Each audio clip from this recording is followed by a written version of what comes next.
What's up, everybody? Good morning and a very happy Thursday to you all. DK Show coming to you from the TDS Sports Talk studios this morning. Whether you are listening on the radio dials, 105.1 FM, 790 AM, streaming us up online at sportstalk1051.com. The app, download it, take it on the go. You've got your smart devices, smart speakers, and, of course, the video stream that's up and rolling right now.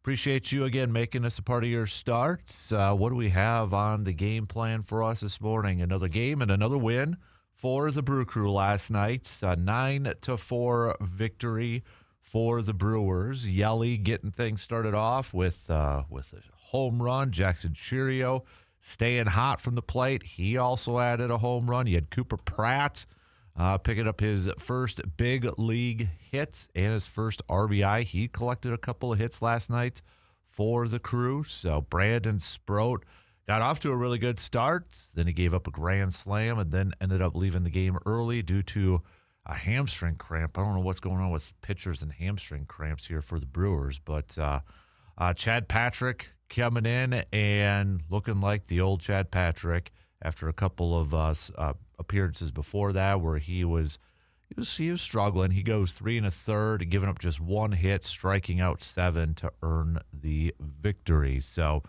Brewers handing Gavin Williams a loss and not allowing him to reach double-digit wins and get those 10 wins to match Aaron Ashby and such. But Brewers will try to go for the series win today, or not series win, excuse me. They already got series win, series sweep.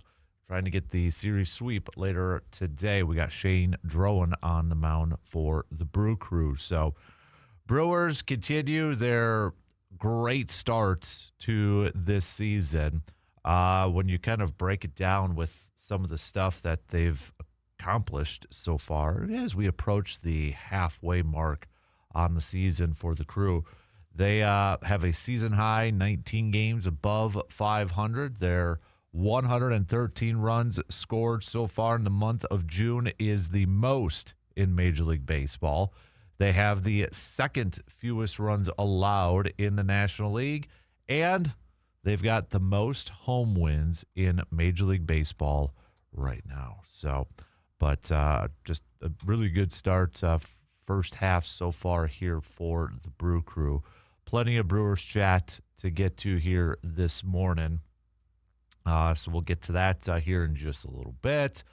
We'll continue our daily Giannis talk, and just as we get close to the NBA draft next week and that. But some more rumblings and rumors or whatever the heck you want to call it out there. So we'll keep you posted on that and what's kind of some of the latest talk surrounding Giannis and a potential trade as we approach that soft deadline coming up next week. It's Thursday, and we got the draft just a few days away. So is it actually possible that maybe the Bucks don't trade him before the draft here? So we'll throw a little bit of that talk in there. So we've got Jake Boakes joining us after being out last week. Jake will be joining us here this morning. So if you have any outdoor-related questions, please send those on over via that Shoe Doctor's bullpen line with a quick text at 715-830-1912. It is also Am I Wrong Thursday. So what's brought to you by Mike Star Market. What's a sports take, sports opinion, sports thoughts where you'd say, am I wrong for thinking this? Am I wrong for saying that? Keep it sports-related. And then, as we started off last week, let's do a little 3 up and 3 down. 3 sports items that are up. It's like stock reports. 3 sports items that are up, and maybe 3 sports items, things, teams, players that you would say are down. Trending up, trending down. 3 up, 3 down. Give me 3 for each. So you can send those on over whenever you would like. But that's kind of where we're at here for the game plan for this morning. So let's get things going here in just a skosh here. We're going to lead things off talking a little Brewers, talk a little bit about Jackson Cheerio continuing to stay hot at the plate. Cooper Pratt collecting a couple of hits last night, maybe taking the pressure off a little bit. Finally got that off his shoulders after his second game. So we'll hit that up. We'll talk a little bit about Game 3, looking ahead to the series finale, and then a little bit of an eye towards that Brave series, which will start tomorrow. Brewers announcing that Jacob Mizorowski will start the first game of that series against the Braves tomorrow night. So you got Sprout going, and Kyle Harrison will also be in that series too. But let's talk some Brewers, and we've got intern Carter back with us too. So we'll get him on board here, but let's take our first break, and then we'll get the leadoff going here. We're going to jump right into it this morning, talking plenty of baseball. We'll be right back after these few words.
Summer cookout season is here, and nobody does summer grilling better than Mike's Star Market in Eau Claire. From premium steaks and fresh burgers to brats and chicken, you will find quality and value throughout the store.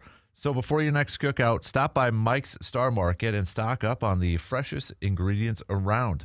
You can visit them today at 2238 Heimstead Road, and make sure to follow their Facebook page as well. Mike's Star Market in Eau Claire, helping make every summer gathering a memorable one and a delicious one. Should also know, too, the Express were rained out yesterday, which probably is no surprise given the amount of rain that we got yesterday. So they were supposed to have a doubleheader against Wausau. So see when that's going to be made up. But they're going to be on the road tonight for a quick road game against Duluth. But they will be back at Carson Park tomorrow night, Saturday, and Sunday for Father's Day. So if you want to get on over to Carson Park for Father's Day, take Dad out to a baseball game, you'll have that opportunity too. So, but shout out, they wrapped up their first hitting clinic for the kiddos yesterday. Hudson took part of it over at Momentum Baseball Academy. So shout out to the Express players over there for doing a really good job with that first clinic. So let's speaking of baseball and such, he's back because he was at a tournament in, was it Milwaukee last week, intern Carter? So tell us a little bit about the tournament, because you're telling me a little bit something off the air, something really cool about one of the teams that you guys actually beat, right? Yeah. It was a PBR tournament in Milwaukee. It's one of the biggest tournaments in the state. It's called the Rock, and 76 teams in the tournament. So really some good teams. We got to play a team affiliated with the White Sox. So they're out of Chicago. They've got the same jerseys as the White Sox, same hats. They've got the Old City Connect uniforms, which was pretty neat to see. Yeah. And we got to beat them, but we went 1-2 over the weekend. Just really good experience.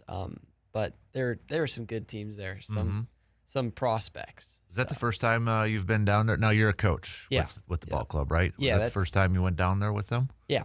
So it wasn't at AmFam or anything like that? No, so it's at this there's a complex in Milwaukee, and they made some fields look like MLB fields. Oh, nice. So like they have Fenway Park we got to play on with the pretty much Green Monster. Oh, the massive left center field wall. So it was pretty neat. That is sweet. Yeah. That's really cool. So, well, welcome back. Now, got more tournaments on the docket, I'm assuming, coming up here. So keeping your summer busy and such. Yep. So, well, speaking of baseball in Milwaukee, the Brewers picking up another win last night. Yelich getting things started off with a home run. Then you had Jackson Cheerio. I mean, the Brewers' offense was just going after Gavin Williams in the early part of that game. Brewers putting up 3 runs in the bottom of the first. Thank you, Salvatore, for getting a nice two RBI double in that first two. Got a little talk from my kids saying it's about time your boy finally showed up. So Brewers added a couple more in the second there too, but Brandon Sproat giving up a grand slam in the top of the fourth to make things a little bit more interesting, but Brewers able to tack on a couple more thanks to Jackson and such, and a couple more insurance runs in the eighth. But Sproat was off to a really good start until that grand slam, and then he leaves the game due to a cramp at his hamstring. Doesn't sound like it's anything serious, and should be able to continue with his normal routine. So, can't ignore giving up that grand slam and kind of what led to the grand slam. But if you just look at the first couple of innings from Sproat, a guy who's been inconsistent at times this year, I mean, the guy looked like he was finally kind of showcasing why the Brewers are really high on him and his talent, because, I mean, it's nothing to shy. I mean, you begin the first inning with 10 pitches, 2 strikeouts. Second inning, you add a couple more strikeouts. I mean, a little over 3 innings, and you get 6 strikeouts on there. So there was a lot of good from Brandon Sproat. It's just that grand slam and that 1 inning there is kind of just the ugly thing that's hanging around with his performance from yesterday. And, you wonder if the cramps maybe played a little bit part of it, but that's kind of hurt him a lot this year, is the big inning. Yeah. And 2 more walks in 3 2/3. So, again, I think the cramps may have affected it a little bit. But yeah, but maybe there is something to – I think, could kind of hopefully build upon that. Chad Patrick, who did come in after his last couple games where he looked a little sketchy and such. Maybe it was the haircut that he got or such. But He looked like old Chad Patrick, going 3 1/3, giving up just 1 hit and 7 strikeouts, and getting credited with the win. So it was good to see him able to come in and eat up some innings where the Brewers only had to use 2 more pitchers after that, so that they're a little bit more fresh, considering that this pitching staff now is starting to get a little bit banged up, even though some guys are getting close to returning. But, I mean, it was good to be able to have Chad Patrick coming out of the pen and essentially another starter and looking like old Chad Patrick, I thought was huge last night for the Brewers. Yeah, and we talked about at the beginning of the season how deep we are in pitching. That's pitching starting to get a little thin with all the injuries. So when your starter only goes 3 2/3, you're going to need somebody to eat up innings, and Patrick did a really good job yesterday. Yeah. Cooper Pratt gets the I don't even know if there was a little pressure or monkey after that, but we're all human. You want to get that first hit out of the way, right? You want to get your first major league hit so you can keep that ball and that. So he got that, and then later on he gets his first RBI. He's got his first multi-hit game in his second game.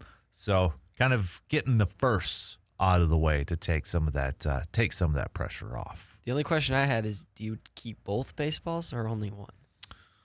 Well, his locker was loaded up with some baseballs, it looked like, in the background. I think there was like 3 baseballs in the case or something. But, keep them up on the shelf. And the more you collect, you probably just like, okay, that one's maybe not as important anymore, and you just move this one. Like, so whenever he gets his first home run, if he can get that ball and put that up there too. So, but good to get it out of the way. I mean, this Brewers are going to roll with him. And you just hope that you're going to get better production than what you were getting from Joey Ortiz and David Hamilton to an extent, and that. So hopefully it's just the beginnings of a very fruitful, long career for the crew. I think the nice thing for him is the expectation isn't that high because of what you've seen so far this year. So really, he only has to hit 250, and we'll be happy with that. Yeah, and I mean, I'll say this: it's kind of surprised me a little bit. I mean, I get the excitement and such, but the fans support already, like at American Family Field. I mean, it's easy to have when your last name's Cooper and you can chant Coop and that, but to see the excitement surrounding the fan base too, that's got to be such a cool feeling for a guy who's making his major league debut, to see that he's got the instant support of a fan base that we know is a very passionate fan base. When it comes to the Brewers too. So, Jackson Chourio with another home run. This kid, for missing a big chunk of the first part of the season, already up to 10 home runs, and just the tear that he is on. I know a question that we have asked once in a while, and I know you threw it out there too. When do you stop saying that he's a superstar? Like, is he now considered a superstar?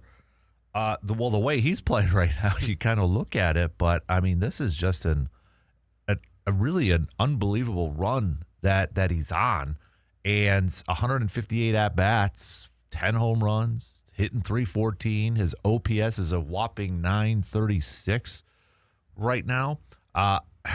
It's hard to argue. I think it's too late for him to make an all-star push, but I think this is kind of the level that when he first made his debut, that we were wondering if this is the type of player we're going to get when Jackson Chourio really kind of settles in and gets more experience. Yeah, and he's trying to make an all-star push, 6 home runs in his last 7 games. But the thing that's been different is the power, because he's been really good for average the last couple of years, but all of a sudden this month he's turned on his power, and the Brewers could use a little bit more. So it's been needed. Yeah, I think it was last week or maybe the week before, we had somebody throw the question out there, do you think anybody's going to get 20, or do you think Jackson Chourio is going to get 25 home runs? And I'm like, I don't know if anybody's going to get 25 home runs, but right now on this pace, if he keeps this up, do we go back to the preseason talk of 30 home runs, even with missing the first? I think that's still a little high. Yeah. Eventually, I think he's going to cool off. I mean, baseball is all about ebbs and flows and hot streaks, cold streaks, all that sort of stuff. But, he's a lot of fun to watch at the plate at this point. And it comes at a good time, too, where Terang's cooled off a little bit. I know he had a home run the other day and that, but, He was off to such a great start to the season. Contreras has just been consistently solid. I really like that top four with Yelly and Yelly and Chirio, Terang and Contreras, and that seems to be kind of the four that they're settled on, and I really like that top four. I think don't really mess with that at this point. Yeah, they provide a lot of run support for your pitching staff, especially when Churio's this hot and Yelich hits for average, and then you never know with Terang, right? He can hit one out and he can hit a single. It's a really good top four. I like that top four. I know the first 40-some games of the season, they had a different lineup, all the time, but this has been the most consistent top four. And and then if you get Vaughn in there, mixed in with Bowers, you're talking about a 5-6 within there. I think this is where I feel like too that I've really cooled off on whether they're going to make a move to add a position player by the deadline. I don't see it happening. If they do, it's a call up of Jet Williams to play third. I think that's it. They're not trading for a bat. I don't see it. Yeah, and I think just looking at the lineup from last night, the lineup looks really good. You have a dead spot with kind of Hamilton and Pratt. You don't know at the end of the lineup, but your top seven look really good right now. Garrett Mitchell is red hot, and he was sitting 6 last night. Yeah. So when you can get production from the bottom of the lineup, they're going to be even better. And if Frelick just starts to get it going here, if you get a Frelick that gets close to last year, to have him towards the bottom of the lineup, and Garrett Mitchell's been showing some more pop here as of late. So the way they're playing, I don't see a position player move unless there's an injury, knock on wood, unless there's something like that. I don't see it. Who would you necessarily want out besides David Hamilton, probably for a lot of people if you want more power, but I don't see them trading for a guy to bring in. And I know it's not going to be this year, but Andrew Fisher already hit a home run in Double-A. It's like, all right, just pick it up where he left off at Single-A for crying out loud. So maybe he can make an immediate jump for next year over at third base. But what he is doing right now from a power perspective is wow. To see him go on the world stage at the World Baseball Classic and continuing that right now is a lot of fun to watch. But I think, how much does the chemistry factor into this too with this group? When you talk about they're scoring runs, they're winning ball games, and I get it. When you get to the postseason, do you want a little bit more home run power? Which I could buy that. I definitely could buy that, but I don't see them making that at this current point in time. Because you look at the third base market too. Is there anybody out there that's screaming immediate upgrade from a power standpoint? I don't think so. You got Chapman, but he's got so much left on that contract from the Giants that Brewers aren't going to do that. They're not going to pay the rest of his, was it 4-year, over $100 million contract? That's just not going to happen.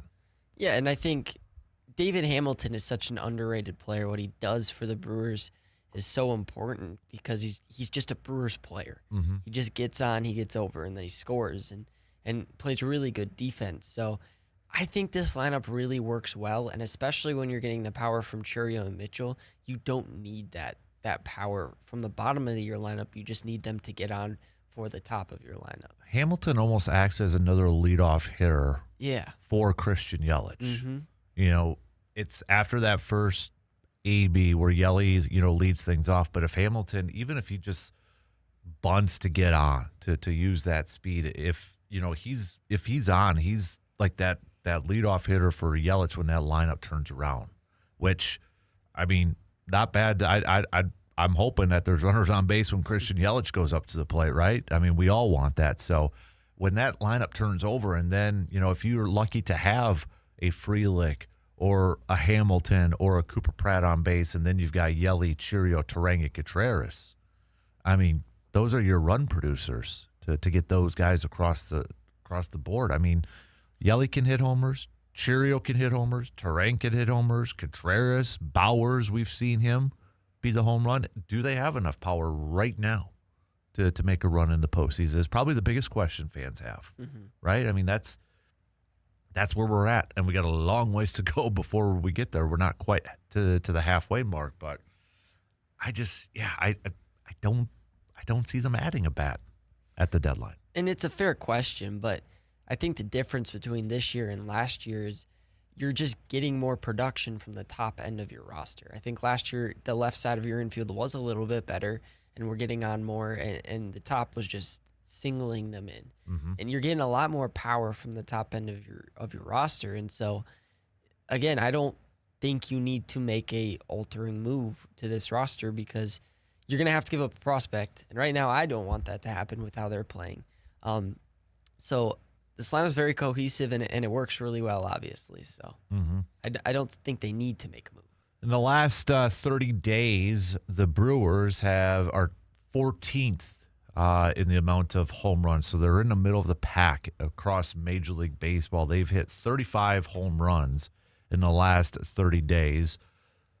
The number one team, it probably doesn't surprise a lot of people, is the Athletics for the one game. They've had 47. Pittsburgh's actually second at 42. So, I mean, you're talking about 35 where the Brewers are at, and, low to mid 40s. It's not that far off the pace. Now, Dodgers are sitting there at 41. They're just kind of continuing that trend in that. But, I mean, if you look at what have you done for me lately here, they're about middle of the pack in home runs. Now, when you do year to date, and Milwaukee is still 25th out of 30. They're at 67 home runs, but I'm curious to see if the trend continues here, because if, let's say we get into July and into right before the trade deadline and this team is consistently hitting more home runs, is that need there to add that other bat? I think that diminishes it. And I think this roster just needs to be towards the middle of the pack in terms of home runs because of every way they score. Mm-hmm. A lot of their runs aren't going to come through the home run ball. So if they're in the middle of the pack, that's pretty good, and that's good enough to make a run in the postseason. In the month of June, if we just look at the month of June, Brewers are tied for the third most home runs.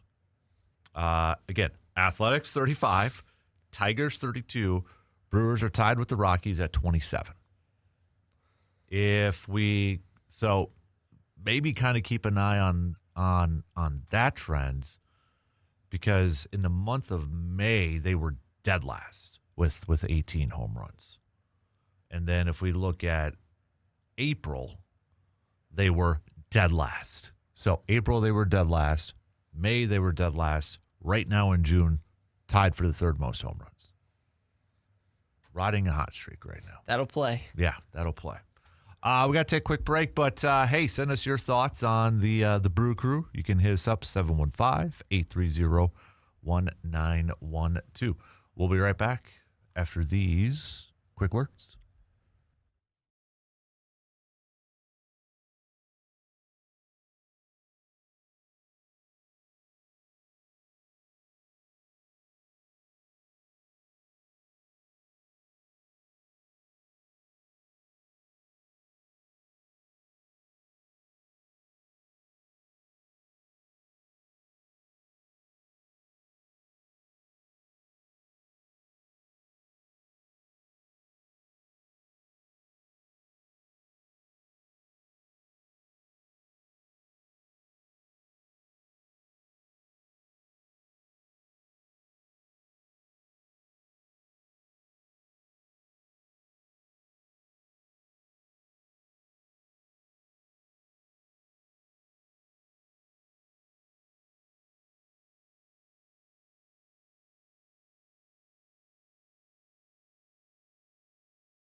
Summer is here, and that means it is time to hit the road in something that you love and reliable. At Toyson Ford, you will find a great selection of new and pre-owned vehicles ready for every adventure. You're looking for power, comfort, reliability? They've got it all backed by a team that's committed to making your car buying experience easy and stress-free. So whether it's a weekend getaway or your daily drive, make sure that you are riding in style this summer. Toyson Ford in Chippewa Falls, where your next journey begins. So, game 3 today. What do we got? 1:10 first pitch. Shane Drone is going on the mound for the Brew Crew. We've got Parker Messick going for the Guardians. So, little lefty on lefty action in the matchup today. But Shane Drone's coming off of a loss against the Phillies, where he went 5 innings, 8 hits, 4 earned runs, but did have 7 strikeouts in that game. So far in the month of May, in 3 games that he has started, he is 1-1 with a 5.28 ERA. So this comes off a month of May where he appeared in 7 games coming out of the pen, where he threw up a 1.72 ERA. So maybe Drone on a little bit of a Sproats kind of category here, but I think for Drone at least, we've seen what he can do out of the pen, so we kind of know like that dude's got talent. We've seen that in the bullpen. Maybe still a little bit up in the air about his ability to be a starter, even though it's just a couple games in, as a starter there. But again, kind of like Sproat, we know the talent is there. It's just fine-tuning a lot of that stuff and putting it together. Yeah, and I think eventually he will go back to his bullpen role, but with all the injuries right now, he's had to step up, and I don't think he's done a bad job at all, but no. He's definitely better in the bullpen. Yeah. I think, you look at a lot of the fact that, and this is what, the Brewers winning all these games when they've got Woodruff, working his way back, Logan Henderson trying to work his way back. The fact that they're winning all these games is allowing the Brewers to be cautious and maybe take it slow with a Woodruff, with a Logan Henderson, or any other, pitcher or such, where they don't have to okay, we got to go out and make a move here. We got to make this. We got to call up this guy. The fact that they're still winning games because they're getting some offensive support, and, Robert Gasser the other night having a great start. And Brandon Sproat had a great start up until that grand slam last night, and what Jacob Mizrowski and Kyle Harrison are doing leading the pack right now. So it's allowing this team to not have to rush to get those pitchers back and maybe even put them in, harm's way and protecting them from themselves a little bit too. So the fact that they're winning these games without those is just that's even the more impressive, one of the most impressive things too. And guys have stepped up when they needed to, Gasser hasn't been awful. I mean, Sproat hasn't been awful. They've not been great, but they're fine 4th and 5th starters in your rotation. You'd like a little more consistency, but it'll work for this team, especially when they're scoring 9 runs a game. Yeah. Yep. Yeah. They're getting the job done, right? Mm-hmm. They're getting the job done, and it's maybe we're being a little too excited, middle of June and that. But I think that's what you got to do as fans. And, I mean, baseball is such a long season. When your team is playing incredibly well like the Brewers are, be happy about it. Don't be like, well, let's see what they are like in September, October. We'll get there when we get there. And right now, enjoy the ride. I'm hoping for 100 wins at this point. Hey. I'm just saying. Not to get too far ahead, but they might do it. Mm-hmm. They might do it. So they've got this series. We've talked about this stretch with their schedule. We'll see if they can get the sweep today. With a little eye towards tomorrow in this weekend series, that is a huge series, just I think from a benchmark standpoint. I mean, it's not going to determine, playoff standings or anything like that, but from a benchmark standpoint, to go, you have the Brewers, one of the hottest teams in Major League Baseball, one of the best teams so far in Major League Baseball, going up against maybe the best team in Major League Baseball with the Braves on the road too. And you're throwing Miz, you're throwing Harrison. What a fantastic kind of, again, benchmark as we approach the halfway mark of this season.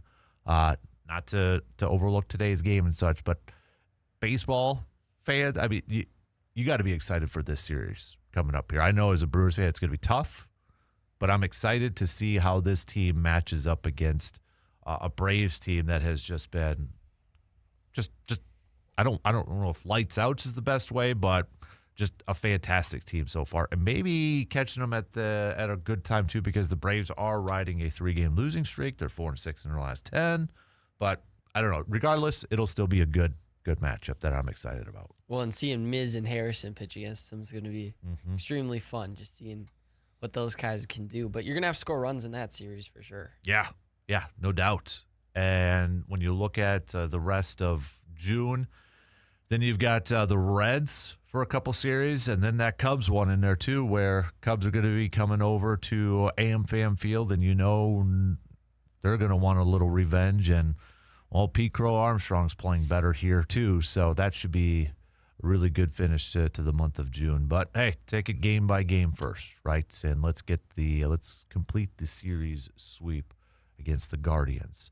Don't apologize. I know they're Ramirez has been out and they've been dealing with some injuries too. You don't apologize for wins. You play who's on your schedule, and you come away with these W's. So I like it. I like it. There's a lot to like right now. For crying out loud, even Murph's banged up and they're still getting the job done.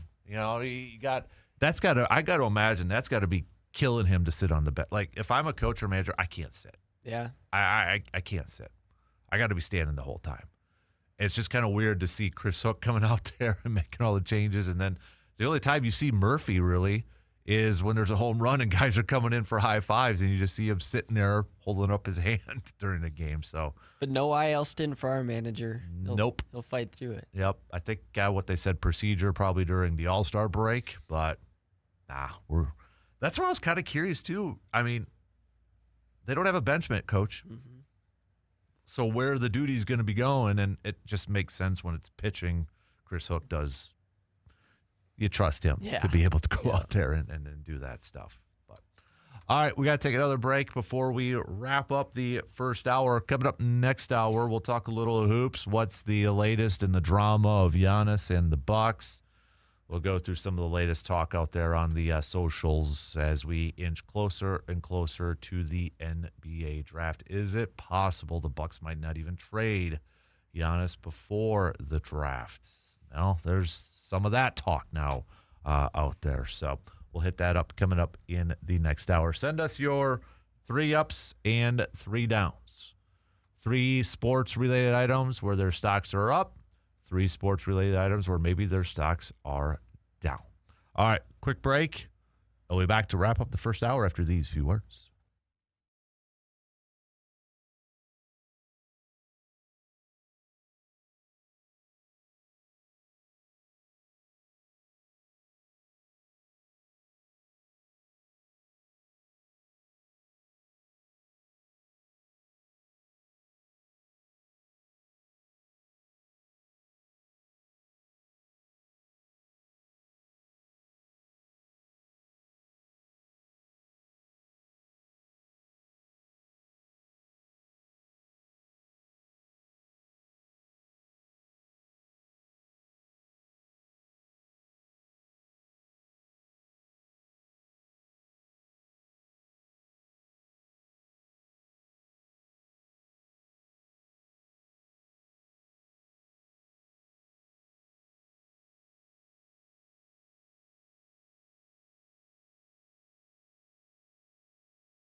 Summer puts your vehicle to the test, and AJM Automotive is ready to help you pass that test and win that battle against summer heat. With 2 convenient Eau Claire locations, AJM Automotive can handle everything from oil changes and inspections to brakes, tires, and major repairs. Before your next road trip, make sure your vehicle is ready for wherever summer takes you. You can trust the team at AJM Automotive. 2 locations, 1 commitment, keeping you safely on the road all summer long. You can check out their website at ajmautomotiveservices.com to schedule your appointment.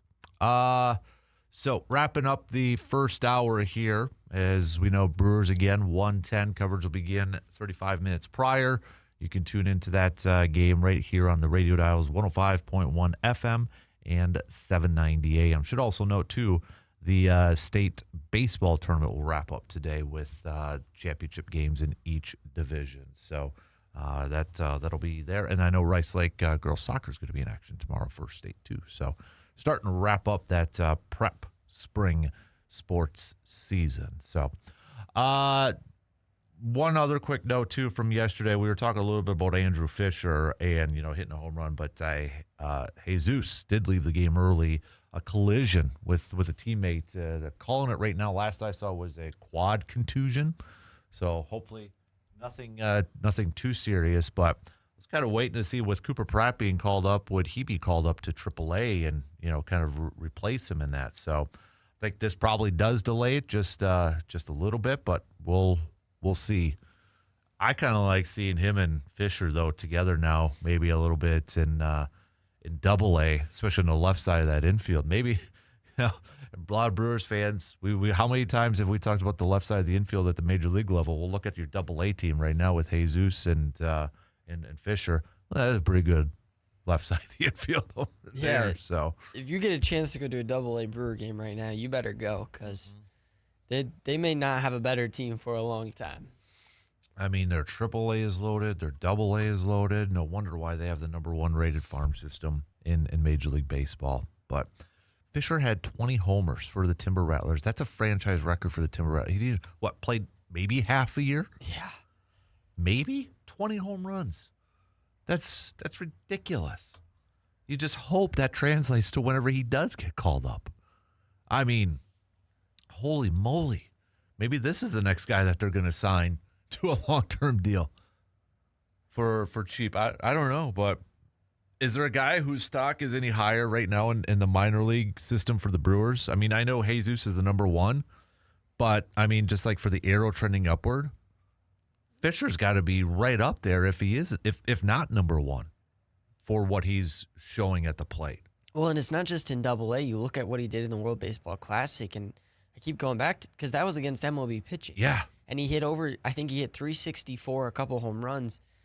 I mean, he crushed it. Yeah. And then he comes to high A and doesn't miss a beat. I mean, this guy's going to be special. And for a team that doesn't have any power, I mean, just thinking about next year with the possibility of Made, Pratt, and Fisher, and you still have Terang, I mean, this is going to be fun. Going to be fun to watch. Now, I don't know, because then I'm sure some people are going to be, well, that's a logjam of a lot of infielders. They all can't play. Yeah, I don't know how that would all play out. I think Made, if they wanted to put him at third, he has the arm strength to play. I mean, he did throw, 100-mile-per-hour throw earlier in the season, if that is something. But then you got Fisher, and I don't know if Fisher would be a potential first base. I mean, that's down the road. Yeah. At this point in time, but we'll kind of see how it plays out. I just wonder, the guy that's in AAA right now for third base, who, when he was drafted, is Brock Wilken. And I wonder if, we talk about potential trades and such as that somebody, and he isn't really hitting that well. I know he had the scary injury, was it last year or the year before? But, I mean, he's only hitting 169 and 3 home runs right now in AAA. So, and that's, and this was a guy, too, when you go back, I've got 2024, he had 17 home runs. 17 home runs, but then he had that injury. So I don't think he's quite all the way back yet. but you kind of wonder with the emergence of Fisher and the insane rise if maybe that's a guy that could potentially be a possible trade candidate down the road. And when you have the best rated farm system, the players are going to have to play well to have a chance to move up. And like right now, I'd pick Fisher because there's no shot Wilken moves up this year. So it's only next year. And right now, I'd take Andrew Fisher over him. So he's got some work to do. But the depth is there. I mean, an injury and all of a sudden he gets called up and maybe he figures out in the MLB level. You know, you got the roster up right now for the AAA squad here. If they were to make a move, I still don't think they're going to do it, but let's say Scooble. And let's say the Tigers wanted a bunch of prospects. Well, Tyler Black, I think, is in a logjam. He's not going to be an everyday player at this point in time at the major league level. I don't know if that would be attractive for teams. You've got, we just talked about Brock Wilken. Eddie's Leonard, who's got 10 home runs right now. It's not going to be Lara. Jet Williams has 9 home runs. I don't think they would trade him, but who knows? There's a lot of names on that thing that they could potentially put a package together if they wanted to. And all our top prospects are in AA. Yeah. These aren't even our best prospects, so. Right. So, and these are just position players. Mm-hmm. We're not even talking about pitchers because they probably will have to put a pitcher or two as part of that package. So I think Brewers could easily put together a package that would intrigue the Tigers for sure. It's just, will they? Would they do that? I don't think they would include Garrett Mitchell in a trade package this year, even with Lara. That one might be the chemistry one that I'd be a little bit worried about. And right now he's playing well, so I never say never, but they if they wanted to pull off a Scooble trade, they easily could. Yeah. They easily could. And that's what made actually the Lara extension for me so interesting and surprising because you've got a logjam of outfielders, and it's not like they're going to be gone next year. You still have club control with Garrett Mitchell and Sal Frelick. Obviously, Churrio's got the extension, and Yelich isn't going anywhere. So, and like you talked about, if Lara comes up, he's got to start. Yeah. There's no real opportunity to start anytime soon. Mm-mm. And so I thought maybe he would be a tradable asset, but then they signed him to an extension. So I think that's what made it so surprising for me. That's why I wonder if Mitchell is more of an off-season trade candidate. Yeah. Getting into the off-season, and then that's something that they – and we kind of saw that last year a little bit, when they traded Isaac Collins and Caleb Durbin and that. I know that's a little bit different, but – I just wonder if that's more of an off-season move where they don't rush it this year. Because you really don't have to. You don't have to rush it. But if he keeps playing, if he keeps hitting, take advantage of it right now with Mitchell. So, or just don't trade my guy Sal Frelick, please. Just don't do that. So I don't want that. But all right, we got a couple minutes left to the top of the hour. So next hour, we'll hit up a little hoops talk. I know the drama of one Giannis and Bucks and rumors. I don't blame Giannis. It's not Giannis that's really. I don't think it's Giannis doing this. It's just I think we just want an answer, and we're trying to find answers at this point, whether he's going to be a Buck or not. So we'll go through some of the latest rumors, rumblings, whatever the heck you want to call it at this point, as we're just a few days away from the NBA draft, and if that is in fact the deadline. What happens if he isn't traded by the draft next week? Does that mean the Bucks are going to keep him? Or could they still trade him after the draft?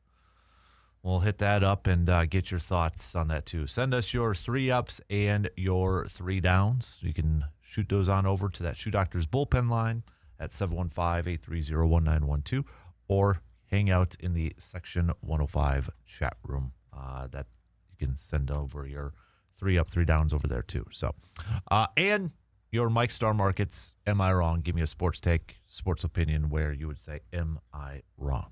All right. Got some news updates, and we'll be right back after these few words.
All right, second hour kicking off right now on this Thursday morning of June 18th. Thanks for making us a part of your start and hanging out with us.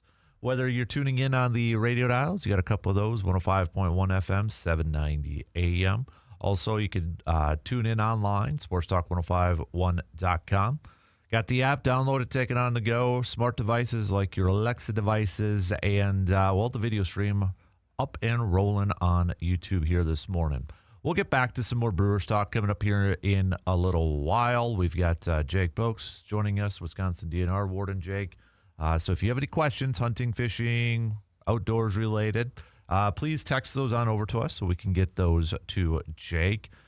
Just send them at 715-830-1912. So we'll get back to some more Brewers talk. We'll get back to some more baseball talk in general. We've got Mike's Star Market, Am I Wrong? We're going to get to some hoops talk here with the Bucks as well. But I want to kick off the second hour doing my 3 up, 3 down here. So 3 things that stocks are up, 3 that are down. Up, let's just go Jackson Cheerio because, I mean, we talked about it in the first hour. I don't think we need to. Yeah, dude's playing some really fantastic baseball. All-star, superstar level of baseball. World Cup, I haven't been able to watch a whole lot, but from what I've seen and heard from people talking, has been a really good start. A lot of really good games and a lot of enthusiasm and hype surrounding it. I know we got Team USA coming up again for Game 2, but World Cup, I would say, is up. And let's just acknowledge it: the Knicks winning the championship and such. So that's 3 up. My 3 down. MLB All-Star voting. Get it right when it comes to second base. Okay, Bryce Durang needs to be top spot on there. Let's do better, people. Okay, we need to do better. Bucks stock down because I don't like where it's trending, which we'll get to here in just a little bit. And I'm going to go with the sport of golf. How many of you remember the U.S. Open starts today? Yeah, it's going on right now. The U.S. Open at Shinnecock has started. How many of it's one of the majors in the sport of golf, and how much talk did you hear about it leading up to it? Not a lot. Now, maybe that's a good thing because there's other stuff going on. You know, the NBA Finals wrapped up, Stanley Cup Finals wrapped up, baseball season's going on, World Cup's going on. So, yes, there is a lot of things happening in the sports world, but this is already the 3rd major for the golf season. And I can guarantee you a lot of people probably forgot or didn't even know that it was starting. And you know what? I'm guilty too, because it was just the other day. I'm like, doesn't the U.S. Open, isn't it? It's Father's Day weekend, isn't it? Oh, yeah. There it is. Yep. So it's going on right now at Shinnecock. So that's not great, I would say, for the world of golf when it's your major, the U.S. Open, and it's like behind baseball, the World Cup, NBA Finals, hockey. You're probably 5th, 6th in the order. So stock down for that. Back to the Bucks here. So now there's maybe some talk. At least when you do like a online search, there is some chit chat that maybe the Bucks wait till after the draft. And I know you and I have talked about it, intern Carter. I don't want them to wait till after the draft. Now, on the flip side, maybe it's better if somebody else drafts the players instead of John Horst because, well, we've seen some of the draft history. But I think if it's a trade that's after the draft, that's a loss for the Bucks. And that's kind of where I've got them at this point because, and I get it, Bucks don't need to be in a rush. Mm-hmm. I still think it's a game of chicken to see if there's going to be a team that panics and maybe offers or ups their offer for Giannis. I don't know who it was. Was it Windhorst or somebody else said? I mean, this is, the Heat have offered a package like this for the longest time, and the Bucks are kind of sitting on it. I think it was Jim Ozarski, who Bucks reporter for the Milwaukee Journal-Sentinel, kind of even mentioned this was a package that didn't get it done for Dame. And if this is a package that didn't get it done for Dame because it wasn't enough, why would it be enough for Giannis? Should Giannis command more? which I think is a decent point. You know, it's a pretty good point there. So I think this is a game of chicken. Then the other part of me is maybe this is hopeful thinking from a Bucks fan. Bucks are fully content. Is the Bucks backup option of all this to sign Giannis to an extension? Is that the backup option where, okay, they're floating it out there just to see what they have or what they can get? And if it's something that they're not happy about or they're asking for the moon and like, okay, if we don't get it, we'll just sign them to an extension. Is that a possibility? I kind of maybe put it a little bit low, but maybe that's wishful thinking.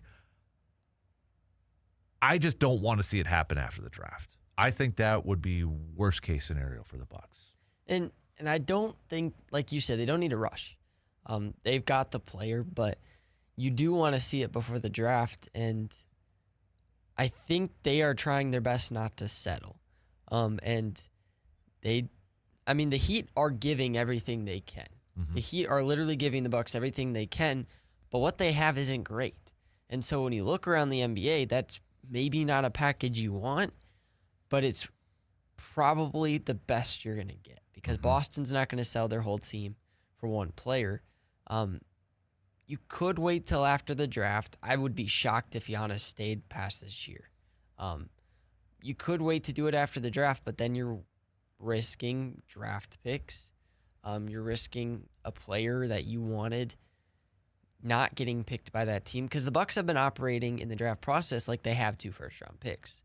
And so if the Heat pick somebody the Bucks don't want, then all of a sudden that package gets even worse.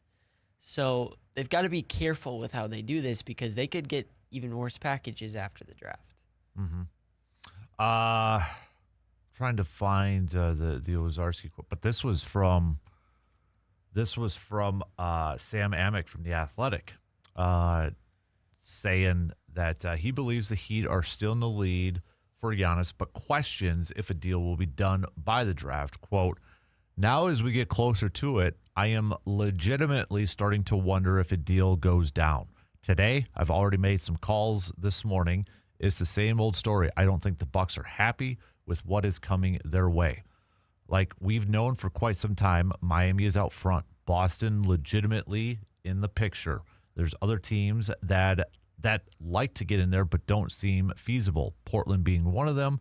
Minnesota dipped their toe in the water but seems to have cooled. We definitely have thought a deal was going to go down, but who knows if they might blow through the deadline here. I just and then Chris Haynes, which we talked about a couple weeks ago, said that the Giannis trade sweepstakes could drag into free agency. Now, is this a, shall I say, team-fed thing to try to up the pressure a little bit? This is where we got to take all things into account here. Is it coming from the team? Is it coming from the player? Is it coming from other teams to try to, it can get very political at times to try to force a narrative in that. But I still feel like he's gone. And I don't know if me thinking, okay, what if the deadline happens and there is no trade? Does that mean the fallback option is to sign him to an extension? I think that might be a little bit wishful thinking for me. Here's the quote from Jim Ozarski. He was on a podcast, Celtics Daily Podcast. So let me play. This was actually from a couple days ago. But again, Jim Ozarski. I mean, he's around the Bucks. He covers them for the Milwaukee Journal Sentinel and such. So let's hear what he had to say. Yeah, it's you're right about maybe some sensitivities on there. Look, you're just speaking facts. I mean, a lot of these guys were not enough to get Damian Lillard, a couple years ago. And so, I mean, Giannis is better than Dame. So I could see why whether the Bucks turn down a deal in the 11th hour at the deadline, whether, I mean, the deal still hasn't been consummated as far as we know. So that clearly means whatever is on the table for Miami to date as we record this has not been enough to push it over the edge, right? Because it may yet happen, but as we record this, it has not. And so that clearly means whatever it is has not bowled Milwaukee over to the point that they just have to take it. And look, the Heat have been pretty, I mean, they've been trying to trade Tyler Hero for years. And Pat Riley flat out said they weren't going to extend him, in their end of season. And I don't know if that's part of the hang up here. Like, Tyler has to be included because of the salary, but unlike we just spent this time on Jaylen Brown, like maybe there's some examination of where can Tyler go after this, and maybe that return is not great either. I don't know. The reason I say that. All right. So again, that's just a little bit from Jim Owczarski. That was on the Celtics Daily podcast. And, I don't know if, Tyler, obviously Wisconsin guy, you get the story, right? Wisconsin native, coming back home and that. But what if the Bucks don't want him, or what if the Bucks do want him, but he isn't? We talk about Giannis committing to sign an extension. If the Bucks really want Tyler, but he doesn't want to sign an extension, does that throw things, kind of aloof here too? Or are the Bucks trying to find another team to flip Tyler Hero for and to get another pick? And will Tyler Hero sign an extension to that team? It's that all of that stuff could be in play in this thing. And I think he's the sticking point because he's not the greatest player in the world. And so for the Bucks, it's like, do we want to rebuild around Tyler Hero, or do we want to trade for him and then ship him back out for another draft pick? I am a little bit surprised they have, and maybe they have shopped Miles Turner and Kyle Kuzma around a little bit, but I'm a little bit surprised they haven't traded anybody yet, because if they're going for a full-on rebuild, we've got some people that need to go. Mm-hmm. And so maybe Giannis goes first and then everything follows, but the draft's coming quickly, and these trades have to get done sooner rather than later. And I wonder, like what you mentioned, the Tyler and shipping him, it almost reminds me of like the Drew Holiday, when the Bucks traded Drew Holiday to Portland, and then Portland shipped him to Boston. It's just that kind of thing. A little bit different because of contract. I mean, Drew Holiday was under contract and that. But is it possible that the Bucks, on a scale of 1 to 10, how probable is this, the mindset that the Bucks are, all right, yeah, we'll take offers, we'll see what's out there, but when we get to draft day and there's not that offer that blows us out the window, we're shutting down these talks and we're going to focus on extending Giannis? I think it's a possibility. The hard part is I think Giannis kind of controls this, and I think he does want to leave a little bit. And he likes the grass is always greener, right, for these guys, and so I think he likes the thought of leaving. And so I do think he gets traded eventually. But who knows? I mean, at that point, it's going to be, for me, a much higher chance he stays than right now, because I'm about 90% sure he gets traded. But if he's there past the draft, I could see a way that the Bucks do extend him. The problem is I don't see a way you compete with him still on your roster. Yeah. Doc Rivers, former Bucks coach, most recently here, he's been with Bill Simmons, or he did an interview with Bill Simmons. And Bill Simmons is a big, Celtics fan and such. And he kind of said, I think was the first to say that the Celtics were inquiring about Giannis and such. This is part of what he had to say about if it is Miami as the team that acquires Giannis. This is audio courtesy from the Bill Simmons podcast. Risk making it worse. We've seen this happen in the NBA over and over again. Over and over again. But for him, I don't understand why he would want to go to Miami's the one I can't figure out, unless they have other moves coming that I don't know, because it's like, all right, it's him and Bam, but you just traded everybody else. So where are you going? And you would have traded your closer, because Tyler Hero's a closer. Right. Say what you want about him, but he's a straight up So why closer. would I want to go laterally? I would just rather stay in Milwaukee at that point. My guess is that's where he's trusting their front office that they have the ability to add more pieces. Those are the talks we're not in. After the last 2 rounds of basketball we watched, you You need like 7, 8 dudes. You need a lot of guys. It can't just be you and Bam Adebayo, and it can't be you and Jason Tatum. Yeah. Well, the Celtics still have a lot of players. No, I know. But so there's a much safer thing for him. The only thing from the Celtics' point of view is you are shortening your window, because Giannis is older and Brown is younger. Well, Giannis is older with more miles on him, too. But you also maybe, after that window, giving yourself a chance to have another window with Jason Tatum. Right. You know what I mean? So it depends on how the front offices look at it. What would you do if you were Boston? Ooh, that's a tough one.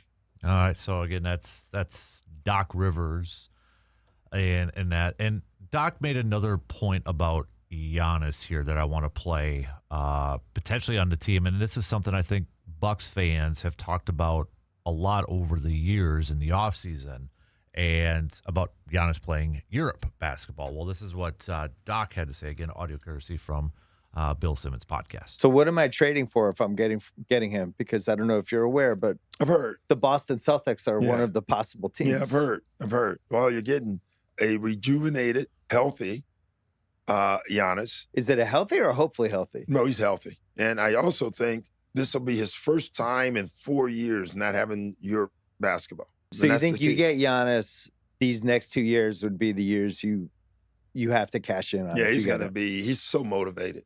It's not like he's not always, but he's just motivated. He wants to win another title. Giannis wants to win. He doesn't talk a lot about his play. He talks about winning, and Giannis wants to win. I don't know what the right team is for him. I don't either. To actually win a title. You have to have a closer with him. And which Boston would have. That's why the Tatum thing makes more sense, because a two-man game with Giannis and Tatum. Good luck. All right, so again, that's courtesy from the Bill Simmons podcast. How much should we take away from what Doc has to say about Giannis, considering he was just coaching Giannis for the last couple of years? Is there a little? I mean, got to take a little bit from him, right? A little bit, but again, he talked about a closer. The Bucks acquired the best closer in basketball. Damian Lillard is the best closer in all of basketball, and that didn't work. So it's not just about closer; it's about depth and defense. And Boston right now isn't offering a package anywhere close to Giannis. So in order to offer a package, they're going to have to trade more players, which weakens their depth, and they can't afford to do that if they want a championship window.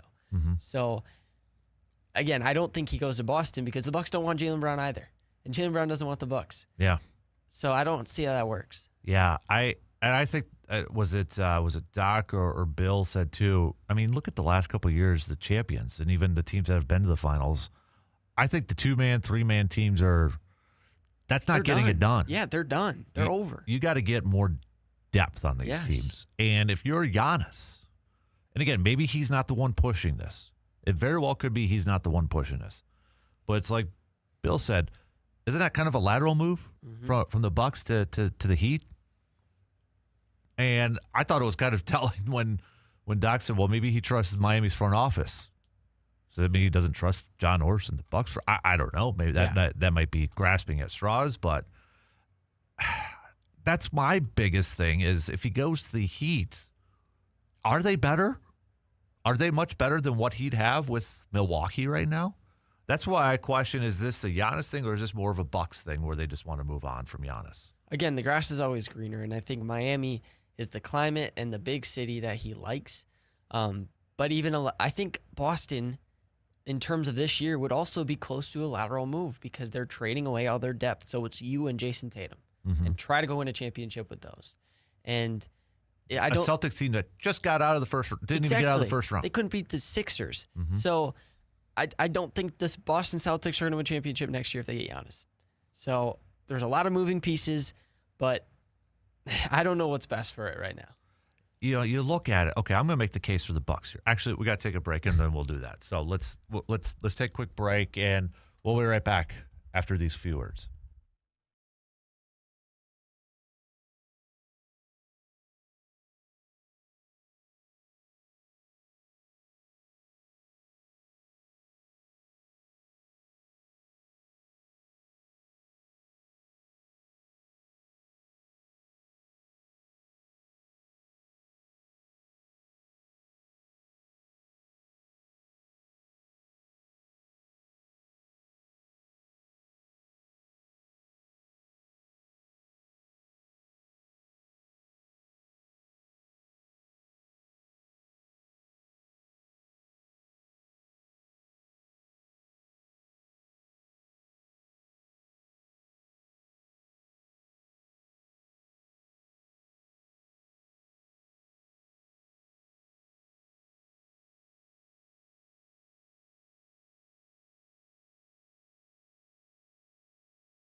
Summer is the season for golf, softball, pickleball, running, and staying active. But aches and pains, they can quickly slow you down. That's where Chippewa Valley Orthopedics and Sports Medicine comes in. Their experienced team helps weekend warriors and athletes of all ages get back to doing what they love with expert care and treatment options designed to keep you moving. Play more, hurt less. Chippewa Valley Orthopedics and Sports Medicine. So, talking more about Giannis and, a few days away from the NBA draft, is that if that deadline comes and there's nothing there, will they keep him and such? And, talk about lateral moves and, okay. Just let's look at the Bucks roster right now. You look at, Miles Turner. I don't know if we got a really good gauge of him last year. Didn't play a whole lot with Giannis. Ryan Rollins, Kevin Porter Jr. You throw those guys in there. Let's just say right now you look at it with Giannis under, plus you're adding the 10th pick in the draft. Is that roster better than him going to the Heat, where they're going to be not drafting anybody because that 13th pick will be a part of this? They're losing Tyler Hero. It's Giannis and Bam and maybe, some other dudes and such. But if it's status quo with the Milwaukee Bucks and then you add the 10th pick, is that roster better than what the Heat could probably put together? I think so. I mean, if Miles Turner were to play, he played awful last year. Mm-hmm. That's not Miles Turner. If you were to see him play like a Brook Lopez in the last few years of his career in Milwaukee, Giannis comes back, like Doc Rivers said, motivated, because I believe that's true. Giannis wants to win. Mm-hmm. And then you get a good player with the 10th pick and maybe flip Kuzma for a player that's a depth piece. I mean, this team is good enough to compete for a playoff spot. I don't think they're good enough to compete for a championship. But they're good enough to compete for a playoff spot. They just all have to play like they can. Mm-hmm. And it starts on the defensive end. Mm-hmm. Just looking, so Bucks don't really have a whole lot of cap space. Let's see what they've got. Actually, okay. The Bucks, I'm looking at Spot Track right now. So they're 18th on this. They're about, is that $50 million? I don't understand NBA cap space sometimes with luxury stuff and all that stuff. But I mean, they're like 18th on here. Okay, so they can finagle it, right? They can move around a little bit. I'm just wondering if they could find something to get rid of Kuzma and add some other stuff onto this team. I mean, the Dame cap hit, the dead money, that thing's going to be here for a while. You can't get away from that. But okay, let's say they draft a guard, because everybody says they need a guard. They need a point guard. They need a legit point guard. Okay, then I think if you do that, do you trade like a Ryan Rollins or a Kevin Porter Jr. to get something in return? Because those guys are also going to be free agents after this year, I believe it is. Or no, Ryan Rollins in a couple of years. So he's still cheap, $4 million, where Kevin Porter Jr. is actually a little bit more expensive. And I don't know. I look at that roster, and maybe I'm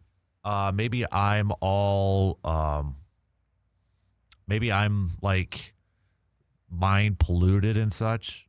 I'm trying to be a fan in that, but I had to look at it and I see that as a better. That's your stuff right there, Dave. Right there. Thanks, buddy. I look at that as a roster as better than the Heat, especially with the Heat having to give up a lot of their stuff. And again, you saw the Cormac Ryan experience go really well at the end of the season. So maybe he becomes an AJ Green and shoots the lights out. You could probably flip, like you said, Kevin Porter Jr. and Kyle Kuzma for an impact player. And if you hit on that number 10 pick, which, again, like you alluded to, it hasn't been good for the Bucks. But if you hit on that 10 pick, all of a sudden you've got somebody who can pass, who can finish, that plays well with Giannis. You're right back in the running, because Giannis is that player in his career right now that can make the difference enough for you to get to a championship. Mm-hmm. And again, all you need is Miles Turner to play defense and hit a couple threes, and you're really good. So there's moves they can make, and there's moves they should make, but I think if Giannis is traded, every roster is going to be worse than what the Bucks have right now because the Bucks are taking everything like they should. I don't know. Have you seen anything about what the Celtics, besides Brown, would offer the Bucks? A lot of draft picks, and they need a third team. They can't just straight swap. I did see a third team one that would involve the Hawks. Honestly, that one I wouldn't. That one, that wouldn't be bad. I almost like that one better than what they would get with the Heat. You've got Jonathan Kuminga, Zachary Richard he was the top pick. Buddy Hield isn't probably Buddy Hield anymore, but the number 8 pick and the number 23 pick of this year's draft. And then another first rounder from the Celtics, an unprotected in 2027, and an unprotected first rounder in 2029. A couple more players. If that's the route, if you are going to trade, you got to go young and just blow this whole thing up and go that way. Yeah, if you trade Giannis, in my opinion, Kyle Kuzma's got to go. Miles Turner's got to go. I would trade Kevin Porter Jr. I like Ryan Rollins. So I'd trade Kevin Porter Jr. You need to blow everything up and rebuild it. That's the only way you're going to start winning because you have to build from the bottom like the Spurs and the Thunder. That's how they got there. You can't just trade Giannis and expect to win this year. Like even the Knicks, who just won the championship, and I know they made moves by trades, but they're deep. They're more than just two. Jalen Brunson, yes, Jalen Brunson gets all the talk and the attention, and rightfully so, and he's a great player. But they also had a few more players, too. It wasn't just a two-headed monster. And arguably, OG Anunoby was the most impactful player in that series, and he's the third option on that. Fourth option almost on that team. He and Bridges fight for that third spot. You need depth. And Alvarado coming off the bench played extremely well. Shamit's going to get a look in free agency because of how well he played. You need guys and dogs off your bench that can play incredible defense and knock down a couple threes. And the Bucks just don't have the depth right now because they don't have the money with Giannis still on the roster. Yeah. Do you think if it gets to the draft and there's no move made, should they just pivot and try to lock up Giannis? I think they should. I don't think they will. I do think that there's a little bit of they wait till after the draft, then all of a sudden the Heat get nervous because I think they're trying to build like we're gonna get Giannis. So they talked all of last season how their owner is like they're gonna go all in, but if all of a sudden they don't get Giannis before the draft, and there's rumors about the Bucks locking up Giannis, all of a sudden the Heat are like we got to pivot because our whole plan was to get Giannis.